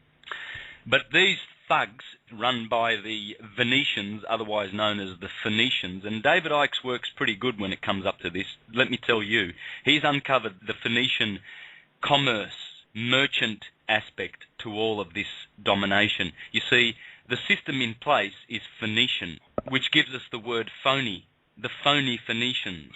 And they became the merchants of Venice, you see, Venice, the Venetians. And they married into, the Dutch royal family, Germanic bloodlines. The Windsor family is Guelph from Venice. They're Venetian, scum of the earth. Back then, they founded the Jesuits to counter the Reformation, which was another scam anyway. They're all scams, all of them. Persecutors of Hermetists is what they are. And in 1302, Unum Sanctum basically channeled all of the property into this express trust that they made. Now, don't think that this is when it all began. You've got to go back to Julius Caesar's crowd. That's when the real crime began, and Constantine's family. Also the Flavians that ruled from 69 to the late 1st century. Vespasian, Domitian, and Titus. These guys were criminals beyond your imagination, guy. Sure, they gave us the Colosseum, the Flavian amphitheatre for bread and circuses, and people think that that's good. That's civilization, great architecture, great games. Of course, sports are so nice, they keep us distracted. So, tourists go to the Colosseum thinking that it's this great, well, it is a great architecture, but what it stands for, what the Flavians did it for, was to give us a symbol of bread and circuses. And today, they still give us the arenas and the stadiums where we can go and see baseball and football and soccer, and how many codes. I mean, they're making new codes. They gave us the concept of bread and circus to keep people distracted, whilst the black nobility Roman families are stealing all their wealth through taxes called donations, with all of their filthy, dirty scummy so-called Christian churches, because Christianity is the science of light. Christ means light.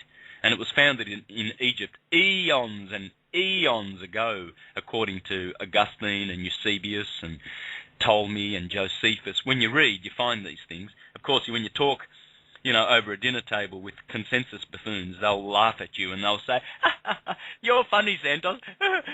You're a dreamer." Yeah, of course, because they don't read anything. Their own people tell them. Their very own teachers and doctors are telling them. So they're in essence sheep themselves. Yeah, Eusebius teaches us that the Gospels were created by the Essenes and the Therapeutai and the Telestoi, the people from Serapis, the Christians, hundreds of years before the so-called invented Christ, the third-party debt collector of all time. The IRS, rest assured, they love Jesus. And the Federal Reserve. They love Jesus. Eusebius tells you that there never was a time when Christianity did not exist, because it's the science and teaching of light. And that's only one quote. I can give you hundreds. There's hundreds. It's literally... But I don't bother. I really don't bother anymore. Unless people are really listening, like yourselves and the listeners of this radio show, and will pick these things up and run with them, I don't give a hoot. Because the people who hear but don't listen and laugh at all of this stuff and run away, they're not worth it. It's throwing pearl to the swine anyway, so I don't give a hoot. I'm happy. But what they did was they created a system whereby we would be enslaved, and it's the Inquisition, and the Inquisition is running our courts. The priests of Baal, the Bar, who are foreign agents, those men in black, and black being for Saturn, being for Latin, because they harvest that particular destructive negative energy of Saturn. When you understand what Saturn means in all of its aspects, then you understand all things. Is that because they do things on specific days, like in the winter months, where they'll be more apt to cause harm? Yep, absolutely. When Saturnian influence is at its best. I'll give you a real quick example and then I'll get off it really quickly. The Twin Towers were built in 1971 and opened in 1973 while Saturn was in Gemini, the twins. Okay. And then it was destroyed 30 years later when Saturn returned in his 29.5-year cycle on 2001 September 11, right on cue. And Saturn, when the first plane hit, Saturn was in the 9th house, called the House of Travel. And when the second plane hit 17 minutes after, Saturn was already to be found in the 8th house, which is the House of Death. That's very Check interesting. It out. Rand is a big guru on 9/11 truth, so that's information. Yeah, I didn't know about that. He's That's very amazing. happy to get. Wow. Yeah, and guess who was on the ascendant right at the hour in the signs of Libra? Mercury, the messenger. He was rising right 0 degrees on the ascendant, and the sun was in Virgo, a mutable sign. If you know what mutable means, it means destruction and transformation and mutability and unease and separation and duality and all of that stuff. Shiva, the destroyer.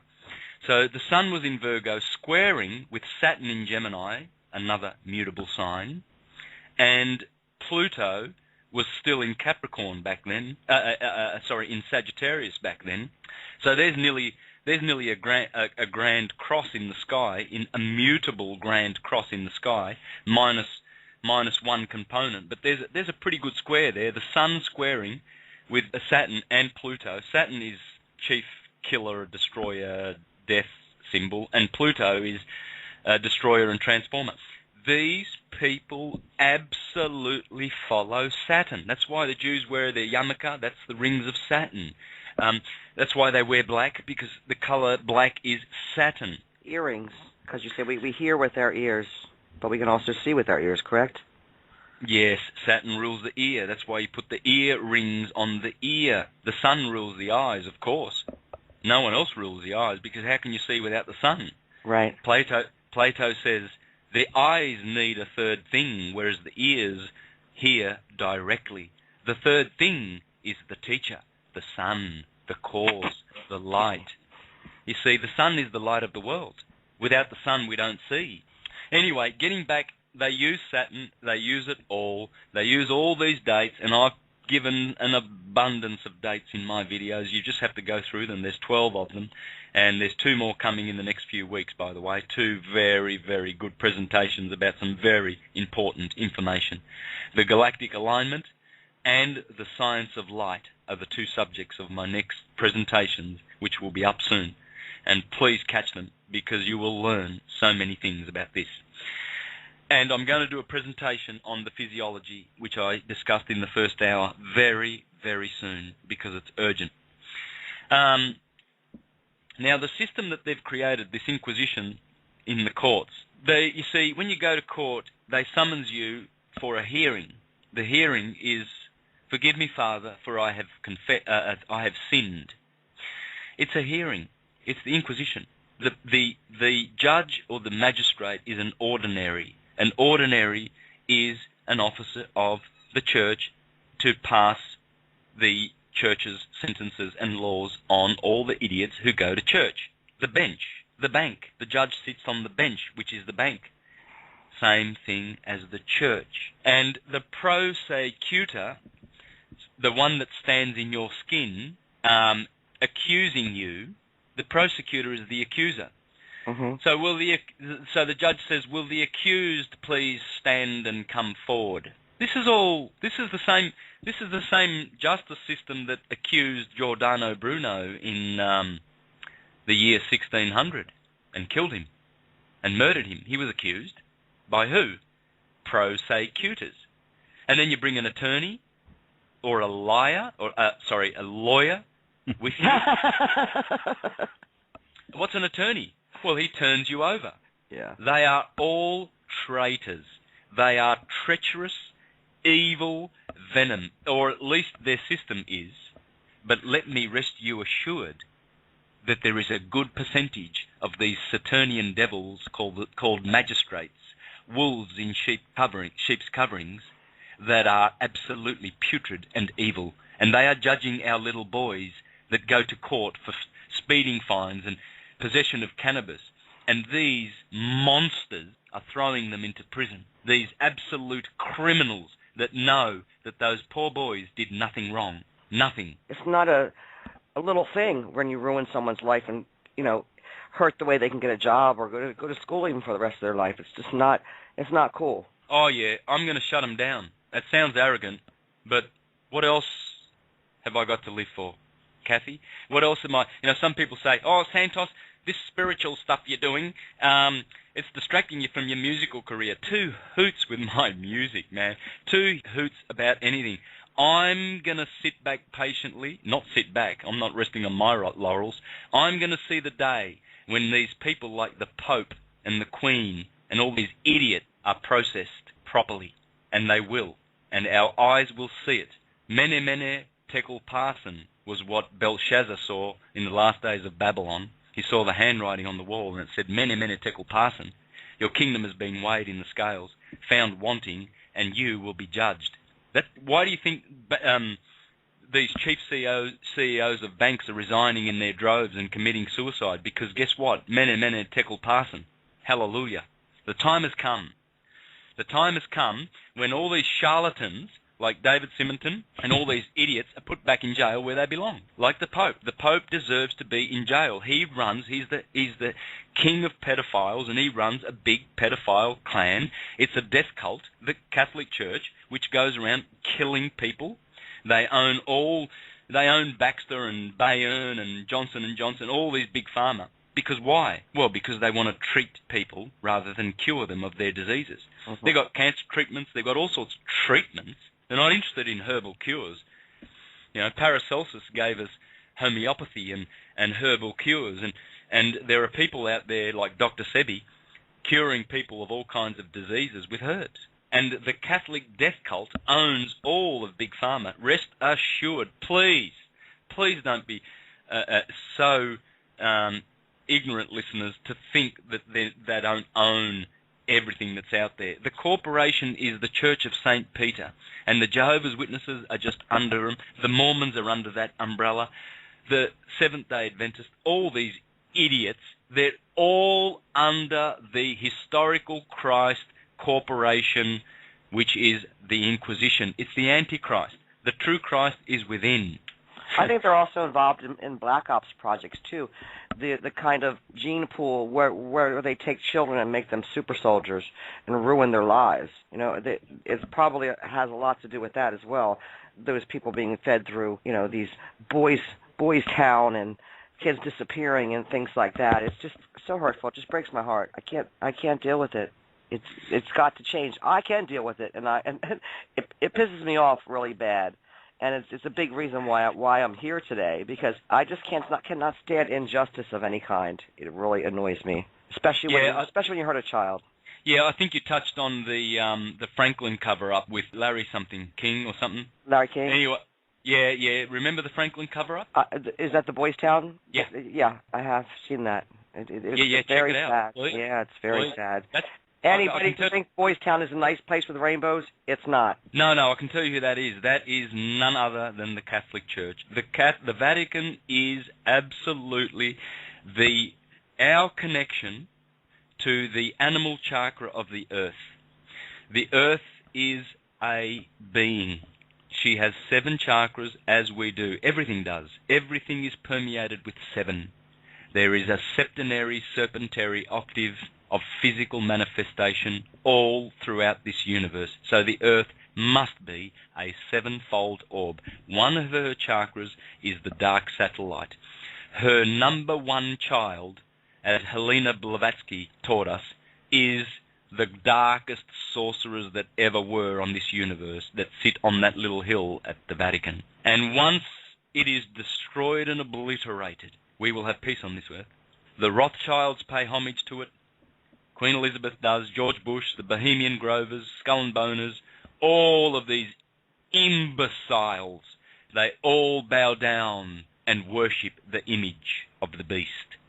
Because they're all idiots, they're all unconscious buffoons. Nonetheless, they are our brothers, and we do extend our love to them.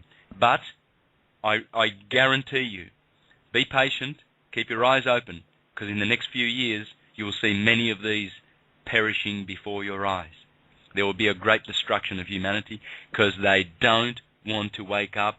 They are unconscious, and they love it. They love it. Santos, quick question. You mentioned earlier about the CEOs resigning, probably like rats deserting a sinking ship, and we're hearing about liens put on all the Federal Reserve banks and things to that effect. Do you really feel that the people, the elite that are running the financial institutions of the world are actually on the run and things are going to change and possibly an asset-based Iraqi dinar type currency will be revalued, and then there's also the Nasara movement. Do you know anything about that and how that might relate to what's coming? Yeah, all these movements, I see them as good on one level, all of them. I don't see them as all bad or all good as other people do. You know, they see the Occupy movement as all bad or all good. They don't see it as both, and they are. They're all both. You know, what's happening in Syria, Egypt, Greece, Portugal, whatever, Spain, what's happening there is all good and bad. It's all the same thing. People are on different consciousness levels. What will come after the fiction is busted and destroyed, which is the usury system of the Swiss bankers, of the Knights Templar in Switzerland, once that is totally, it was a Ponzi scheme from the start, once it has busted, which it will, in the next few weeks, it's only weeks away, we will just default back to the original currency, which is loving exchange of goods and energy from one brother to another. You see, I love you, Rand and Kathy, and I love my wife, and I love everybody. So I'm going to give them a bit of bread if I've got a bit of bread. I've got some whatever growing out the back in the garden. Absolutely. If you want some of my cannabis, I've got some beautiful cannabis. Oh, I do. Yeah, that's good to know. I'll share it. I'll share it with you. I'll smoke it with you. I'll drink it with you. Now we're talking. I will share my love That is currency. Those filthy, dirty pieces of paper that we kill our mothers for, that is nothing. That's a thing of the past. That's over. And despite all these beautiful people who are out there protesting and organising and doing things and putting liens on the Federal Reserve, this is all great. It's good and it's bad and it's good. It doesn't matter. The ultimate thing is we have come here to see the fruition of our hard labour of many, many, many, many incarnations and suffering. And consciousness finally is coming home. We've got to crucify the Christ in the pineal gland, bring the oil up, raise the Christ, raise the soul, know who you are, know that you are God, for ye are God. Know thyself. Yes, and you will know the universe and all of its gods, because there are none out there that are not in there. In fact, the Egyptians, and for all of these churchgoer clowns who say that the Egyptians worship demons and animal-headed this and animal-headed that, in fact, they called those glyphs, they called them netters. And netter, N-E-T-R, is the word that we get nature from. Yeah, they did. Absolutely, they did respect nature. They were not demons. It was nature. They are aspects of nature. For Jupiter is an aspect of nature. Mars is an aspect of nature. That's all it is. Aspects of light. Just as truth is a resonance, a vibration of light. Love is light. Sound is light. Matter is light. Electricity is light. God is light. We are light. It's all light. So why do people choose the darkness and to stay down in the lower chakras and keep feeding on that seed and killing it the moment it's born, rather than saving it and transmuting it? Because they don't know. They don't know. Old habits die hard. Yeah.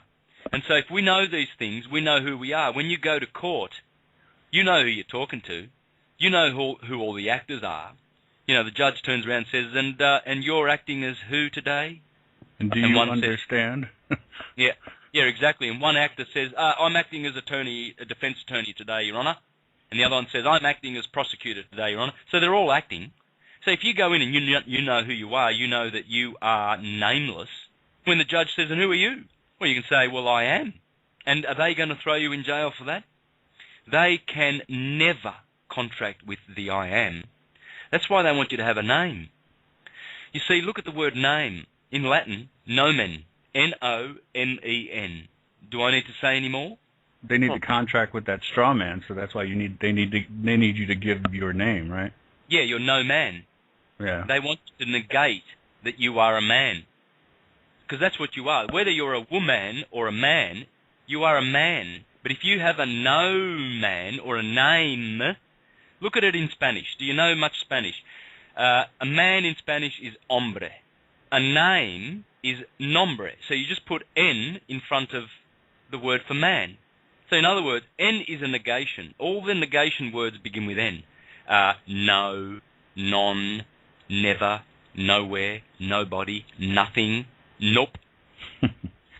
And so when he says your name, please, he's just dying for you to contract with him, because if he hears that you know who you are and you say I am, well then he's like, oh, all right, well you have no business here, do you? Because we're just doing commerce. I'm just sitting on this bench. I'm just an ordinary for the Inquisition hearing a case is being processed against a corporate name, Santo Bonacci. Are you Santo Bonacci? Your Honour, I just said I am. What does Santo Bonacci mean? Last time I checked, there's 1 million people on the planet called Santo, and I've got 1 million relatives that have the Bonacci surname. So I'm not original, but what's original is what's in my heart and my blood. I can tell you who I am. Is that what you want to know, Your Honour? Do you want to know who I am? Do you care for me so much that you want to know who I am? I'll tell you my story. But if you want me to create joinder with that name, well, that's another thing, because I know who I am. I know I am the Christ. The oil is within. I have a claustrum. I have a cerebellum. I have a cerebrum. I have an optic thalamus. I'm the complete package. I don't need your services, Mr. Judgy Boy, Mr. Judgy Poo, you wolf in sheep coverings. And he's already a traitor. He doesn't have an oath. By the way, if you want to go to court, ask them to produce their oath. Tell me, Judgy Boy, Do you have an oath that you will love me and you will love yourself and your God that you profess to worship, and that you will serve humanity in truth, and you will hear this case with a just heart? Give me that oath, buddy, because if you're not prepared to do that, you can go to hell, because hell is where they come from, and that's where they will return very swiftly. They better resign now, man, while there's a chance to get on the right side, because if you're resonating with Babylon the Great, you will go down with her and share with her in all her sins. No one will escape this.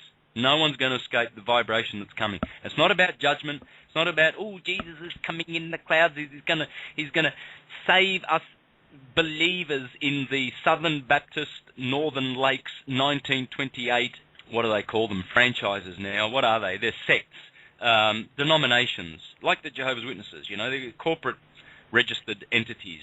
They're only going to save this denomination of the Baptists, but he's coming in the clouds, and all the Jehovah's Witnesses are going to die, and all those unbelievers and Buddhists and all the other labels. You see what sort of clowns we're dealing with? We're dealing with, basically, sad to say, that most of the humans on the planet are really just animals, and in Hermetic science they are human animals, human beasts. They're clever. They can press the green button in their 9 to 5, 40 hours a week jobs, and the red button. They know the red buttons stop, and they know the green ones, and they know who's winning the football. They're pretty intelligent, but they're unconscious. You see, there's conscious human beings, and there's unconscious human beasts. And unfortunately, we've lived through an onslaught of incarnation of these lower forms, and they're running America. Barack Obama's one of them. You can't tell me he's conscious.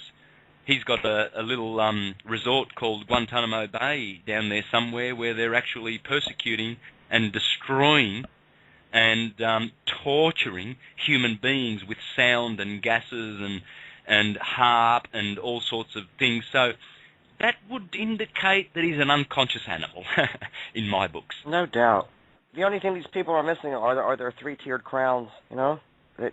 Why don't you tell everyone about the symbology between the three-tiered crown, because it kind of ties into the property, real estate, soul bit. Well, yes, the tiara, or the trirenium, which the last three popes have declined to wear. I wonder why. Boniface, he had his two-tier Dagon's hat, the mitre of the fish god Dagon, because we're living in the age of Pisces. Of course they're going to have a mitre, a trirenium. But the three kingdoms that they rule over, that's the three souls of the three trusts that your birth certificate name is registered under. The Sestwi KV trusts called, that come from Unum Sanctum, 1302. And by the way, they killed the Jacques. Jacques was in prison at the time when Boniface enacted this crime. And 5 years later, with King of France, Philip, they killed Jacques de Molay. They tortured him and destroyed the original Knights Templar. But you can rest assured that these three trusts, called Convocation, Attorney Regis, and Pontifex Maximus, interesting names. Do some research. Just Wikipedia will tell you enough information that will blow your mind, that will put you straight. As for these consensus buffoons... Watching your videos blew my mind already. I'm still mulling it all around in my head. It's so much, so many things get connected, and it's like, wow. You know, it's like getting 5 PhDs at once, honestly. So much information. Because, Kathy, it's syncretic.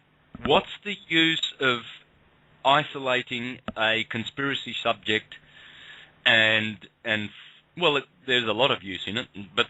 what's the use of seeing it as an isolated, separate part of the whole matrix? What's the use of having a mind that can't see that all things are interrelated? Why can't we see that Plato said the same thing as Pythagoras, said the same thing as Hermes, said the same thing as Moses, etc.? I mean, why do they want the divisions? I don't know. I mean, I do, divide and conquer. But I don't know why people are falling for it. They're falling for it. You know, McDonald's sets up businesses and says, we're going to give you hamburgers. And what they're giving you is everything other than food. They're giving you shit. They're putting a lot of flavour on that shit, but it's shit nonetheless. And people are lining up to eat that stuff. Now, just do a bit of homework. Google it. What's in McDonald's food? And you'll see that it's not stuff that you should be ingesting. It's stuff that you should be... Yeah, it's stuff that you should be, let's say, putting it on your enemy's doorstep as a gift, in kindness for him to eat. Because it's going to kill him. I think we should round up all the CEOs, put them in a FEMA camp, and just only feed them McDonald's. Yeah, and Kentucky Fried Chicken and Burger there you King. go. They're dead in a week. That's why I hate when people say, though, too, oh, the FEMA camp conspiracy theory. What's all that about? The evil minions need slaves to do their bidding for them. I'm like, tell that to everybody who was in the Holocaust. You know, hungry, starving people cannot fight back for themselves. It crushes their soul. It crushes their hope and their existence. This is what they hope that happens to us, really. To have no skills to deal and no desire to fight back because our souls are so stamped on by them. By whatever weapons they use and food they use and jails they use. Just makes me crazy. Yeah, good luck. Good luck to all those people that are going to raise that Christ oil up to the pineal gland with all the fluoridated water that they've drunk. There are enough independent scientists out there that have written papers on the destruction of the pineal gland due to fluoride. Of course, consensus scientists will tell you that it's good for your teeth and for your pineal gland and for everything else. My dentist, who's just a buffoon, he's a good dentist. He's got a good heart and everything like that. But he's a champion for fluoride, and he laughs at me. Oh, Santos, you got to stop listening to those alternative people. Fluoride. I wish there was fluoride in the water. When I was a child, I'd have better teeth than I have today, Santos. And I say to him, listen, mate. Of course, your scientists are going to tell you that because they want you to sell fluoride, and they're making a lot of money out of this poison. But have you checked out on the internet the independent scientists? I'm not speaking from ignorance here. I'm quoting other scientists that have proven that fluoride is harmful. Mr. Dentist Boy. And of course, they're in denial because they know that they've been pumping little children with fluoride, and they know the harm. Dentists know the harm that they are causing to children. And of course, they're going to be in denial.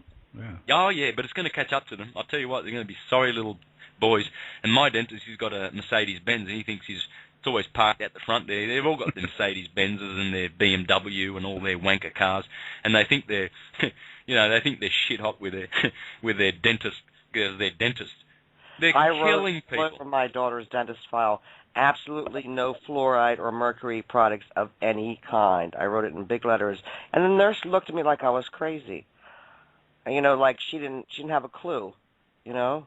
Oh, yeah, they look at you like, trying to sell it to me. I'm saying, baby, you're going to have to learn better sales skills than that because I'm not buying it, Yeah, Channel 7 says fluoride's good. What are you talking about, woman? And Channel 9 does too. I checked that channel. And college? The dentist went to college. He should know what's good for your child. I'm like, well, he didn't give birth to her. So he doesn't love her like I do. I'm not buying the fluoride deal. Wish I had known back when she was little about the shots. I had no idea. I feel total guilt over getting her so many shots when she was a baby. It just breaks my heart. Yeah, and they are crying at the moment that they get these shots. I know, and they're looking at you like, why are you letting this man hurt me? The look in her eyes like, why are you letting this man hurt me? And it just like broke my heart. She was trying to tell me right then and there that it wasn't right, and I should have listened to her. Really. Yeah. And here's me, a regular going Jehovah's Witness little boy, and my son was born 19 years ago, but I would not vaccinate him. And they kept telling me, oh, you're not going to get him through school. I got him through school. I wish I didn't. Because he left at 15 just like his daddy because he was sick of the bullshit. He was said, Dad, I'm out of here, man. This is psycho-tripping mind control at its worst. My son, I'm proud of him. I'm so proud of my son. He is so switched on. He sent his Denique ultimatum form into the local Dandenong courts because they were going to charge him for driving without suspended license, and he sent that in. He didn't have to go to court. He wasn't immunised. He's a rapper. His lyrics are just like Tupac. They are against the system. He's got the best lyrics that you've ever heard any rapper, my son. I'm so proud of him. He grows his own hemp. He's got a beautiful little girlfriend. He is into psychedelics and entheogens. He understands that one must take these responsibly, and he has read the Hermetica, and he has transformed his life, my son. I'm so proud of my 19-year-old son. Unaffected by fluoride. I bought him a beautiful fluoride water filter, even one for his shower. We have shower heads that take out the fluoride. And I love having a shower. I have long showers. And, of course, I don't believe the myth that we're running out of water, so I don't have these short, cold showers like these idiots do to save water.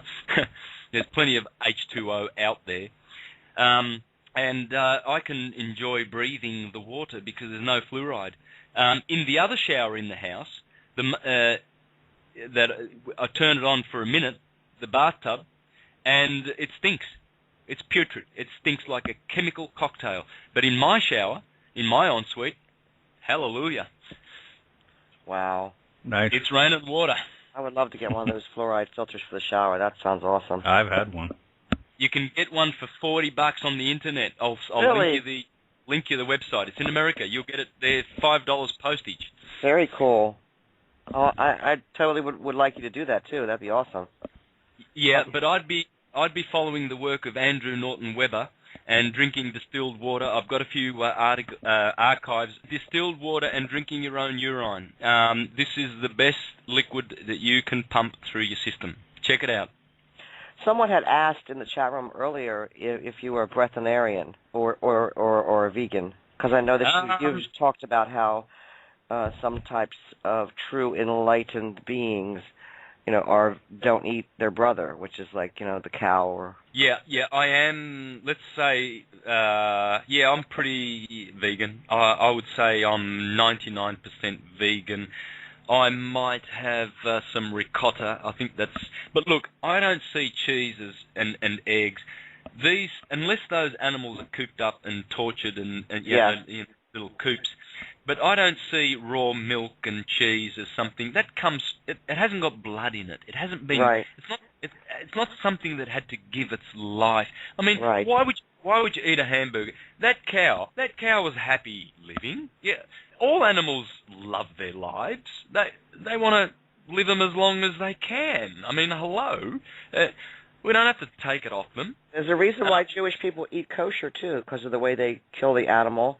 And because of the way they bless things when they make their food products, that if it's kosher, it comes from more of a place of love, so your body will receive it better. Yeah. But as for breatharian, one can achieve breatharianship, if you want to call it that, by careful and responsible, safe solar gazing, walking on dirt barefoot. Every day, 45 minutes, solar gazing, eating natural herbs that come from this planet. Don't touch peppermint, chamomile, aloe vera, comfrey. These are hybrids, corn, wheat. Really? These are hybrids. They are acidic. They are below 7 on the pH scale. They will kill you. Acid is cancer. Acid is death. Alkaline is electric. Eat things. See, urine and distilled water is alkaline.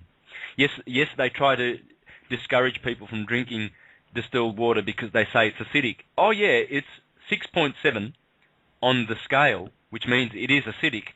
But in the body, just like lemon juice, it is alkaline. So they give you half-truths to steer. Like a fish tank. The body's like a fish tank, basically. Yeah, they give you a bum steer so that people say, oh, right, okay, there you go, I don't have to take distilled water, it's been debunked. And when you alkalize your body, you electrify it. It's electricity. You'll never get a disease. You'll never get anything. I've never had a thing to my name. I don't know what arthritis and all that stuff is. I had a headache when I was 9. I can remember that. That was awful. That's it. Because I'm 49 and I'm healthy. I can run with my dog, do somersaults and everything. There's not a thing wrong with me, except probably the amalgam teeth fillings that I've got. I've got a hunch that I need to get rid of those because I'm feeling a lot of soreness in my teeth and everything, and there is a problem with my teeth, and I think I'm losing weight from the toxins that come from that. That's the only thing that I can think of. Apart from that, my head works okay, my blood, my circulation. I'm a happy person, and we can all be happy. Know who you are. Know what to put into your precious temple. The body is the temple of God. God is light. It's a temple of light. It's full of all of the angles and organs. Look at it this way. You have 7 vital organs in your body, and they are all ruled by the vital orbs in the solar system. The sun rules the heart. Of course it does. That's a vital organ. The brain is ruled by, the silver stuff is ruled by the moon. That's a vital organ. Saturn rules the spleen. The spleen is responsible for the etheric body and keeping the body vitalized. That's ruled by Saturn. Venus rules the kidneys. Jupiter rules the liver. Mars the gallbladder. And Mercury the lungs. Look around, know who you are, know what that means. Because if you don't, you're going to put a McDonald's soft serve down your gob, down your throat, because you think it tastes great and you're hungry. And that is the worst thing you can do. There are apples out there. There are things that you can eat that Mother Nature has made. She loves you, not the corporate companies that give you Mars bars and Snickers bars so that you can rest, work, and play. They want to poison you. And I mean that sincerely and truthfully. They deliberately do want to poison us because acidic food, acid, destroys the fluid in the spinal cord. It burns it. It burns it up. And alcohol does too. There are 3 things that destroy it. Overeating. Overeating causes acidity in the body. It messes up the balance. And hence, the Christ oil also suffers. Not only... Look around and see these obese people. They've got 6 or 7 flabs on their bellies and that go right past and they go way past and cover their genitalia. I can't understand how these people can actually go to the toilet and urinate because they've got these bellies that go down to their knees, some of them. I see hundreds of these in the mall when I go street performing, and I think to myself, my God, how much aspartame and diet-free shit have they put in their bodies, and they don't realise that it's that's causing all of those. Just the opposite of what you think. Yeah, they give you the opposite. So believe me when I say that they deliberately are poisoning people. Because if they can destroy that oil, when your lamp runs out of oil, remember the 7 virgins that waited, the wise virgins and the 7 foolish virgins? The 7 foolish virgins in the gospel, they were waiting for the bridegroom. And the 7 foolish virgins went off because they ran out of oil in their receptacles and their lamps were going out. But the 7 wise ones were waiting. Well, the oil is the Christ Santa Claus fluid that is born in the solar plexus, Bethlehem, because the pineal gland and the pituitary gland are Joseph and Mary, the progenitors of the seed. And we're overeating, drinking lots of alcohol, and having sex at the wrong time, and spilling the seed, and guess what? It's deliberate. Yes. It's deliberate. No, Santos, is there a website where people can go to find out what the best time is to save their seed or to sow it, per se? Every month when the moon is in the sign where your sun was when you were born. In my case, Aries. The moon will be in Aries in 4 days' time. That is the time that I need to abstain from sex like it's the devil. You see, it's all about science. And it's not that sex is the bad boy. Even though the book that I've recommended, The God-Man Word Flesh, appears to make it look like it in some cases, it's not.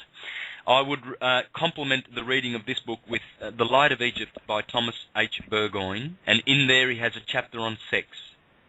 You can go to Google and you can read it free, The Light of Egypt, Thomas H. Burgoyne, and he explains how you can use the transmutative energies of this Christ fluid that runs from your genitalia all the way back up to the optic thalamus and bathe the soul in resonant light. People, it's time to turn to the light and become christened and enlightened. It's time to be saved within. Because not only does this save the soul and the spirit, it actually regenerates the physical organism. Some monks have been known to live for hundreds of years guarding this precious secret of the Christ within. Some people have by just sustaining themselves on their urine and clean water and the breath and saving the seed, have lived for many, many, many hundreds of years. That's amazing. And yeah, it is the salvation. That's why the word salvation comes from salt. It is the salt of the earth. It's in your solar plexus. Every month when the moon is in your sun sign. Know astrology. Know where the moon is. Please, please know these things. Because there ain't many people out there teaching it. There's me, and I'm looking around for some others. So you're not just speaking about sex with other people. You're talking about abstaining from orgasm altogether, aren't you? Oh yeah, I would never. I personally detest having an orgasm. It's such a disappointment to be rewarded with this fleeting, exquisite moment, but exquisite nonetheless. But to reward yourself after 10 or 20 minutes or 30 minutes of love making is absolutely disappointing. It's your brain. It comes from the cerebrum. Cerebrum means cherubim, the covering angels, because the two spheres of the cerebrum cover over the cerebellum, which is the heart. That's the true heart, as a man thinketh. And when that orgasm, that seed, that's the brain. It's the brain fluid. It's the same stuff. But when it returns, it's of a higher energy. And as George Carley explains, it activates the dormant brain cells, and one becomes a Christ and has a halo and knows all things. You have opened the door. You have been crucified. You've crossed over. Beneath the optic thalamus is the pons. Pon, as in Pontifex Maximus. Pons comes from bridge.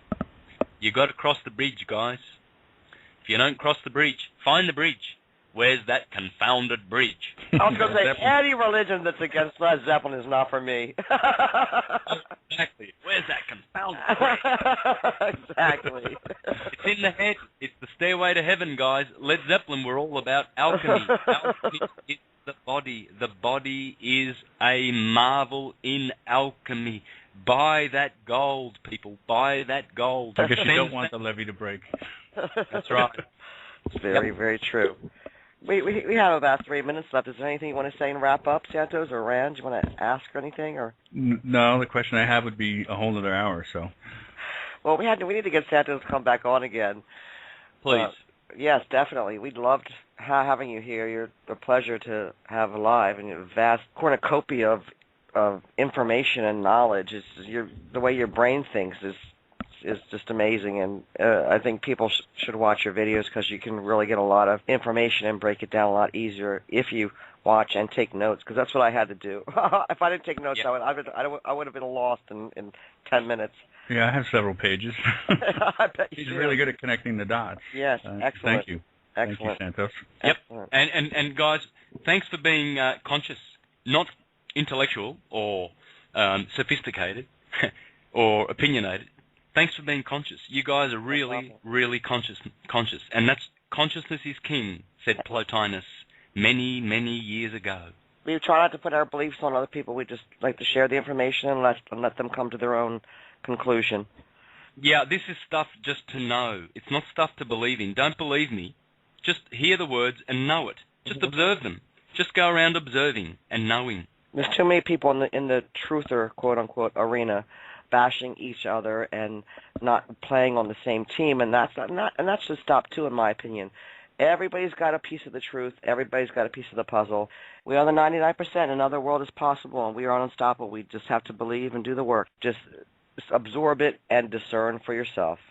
The beginning song was by Protetius, and that was called With Christ. I mentioned the second song. And the last song we're going to play everybody out with is called Red Sun, and that's by Villains Like You. We'll see you on the flip side. Something happening here. Hi everyone, Tamara here. Just a reminder that you can connect with us on Facebook as well as subscribing to us on our YouTube channel. We'd love you to join us during live shows at blogtalkradio.com/truthconnection. And for information on upcoming shows, visit our website at truthconnections.wordpress.com. Thank you for your support and never forget that the truth is reality and the connection is you.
Like gambling, original sin.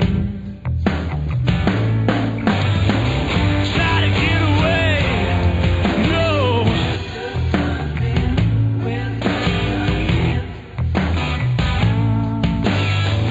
Try to get away, no.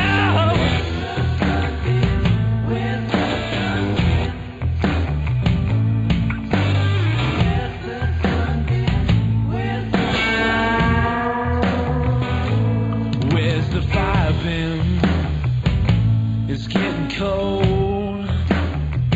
There's still blood on my hands and knees. Original sin.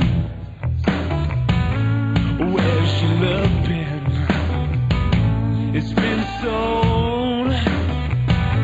Oh, hold on to it while you can. Original sin.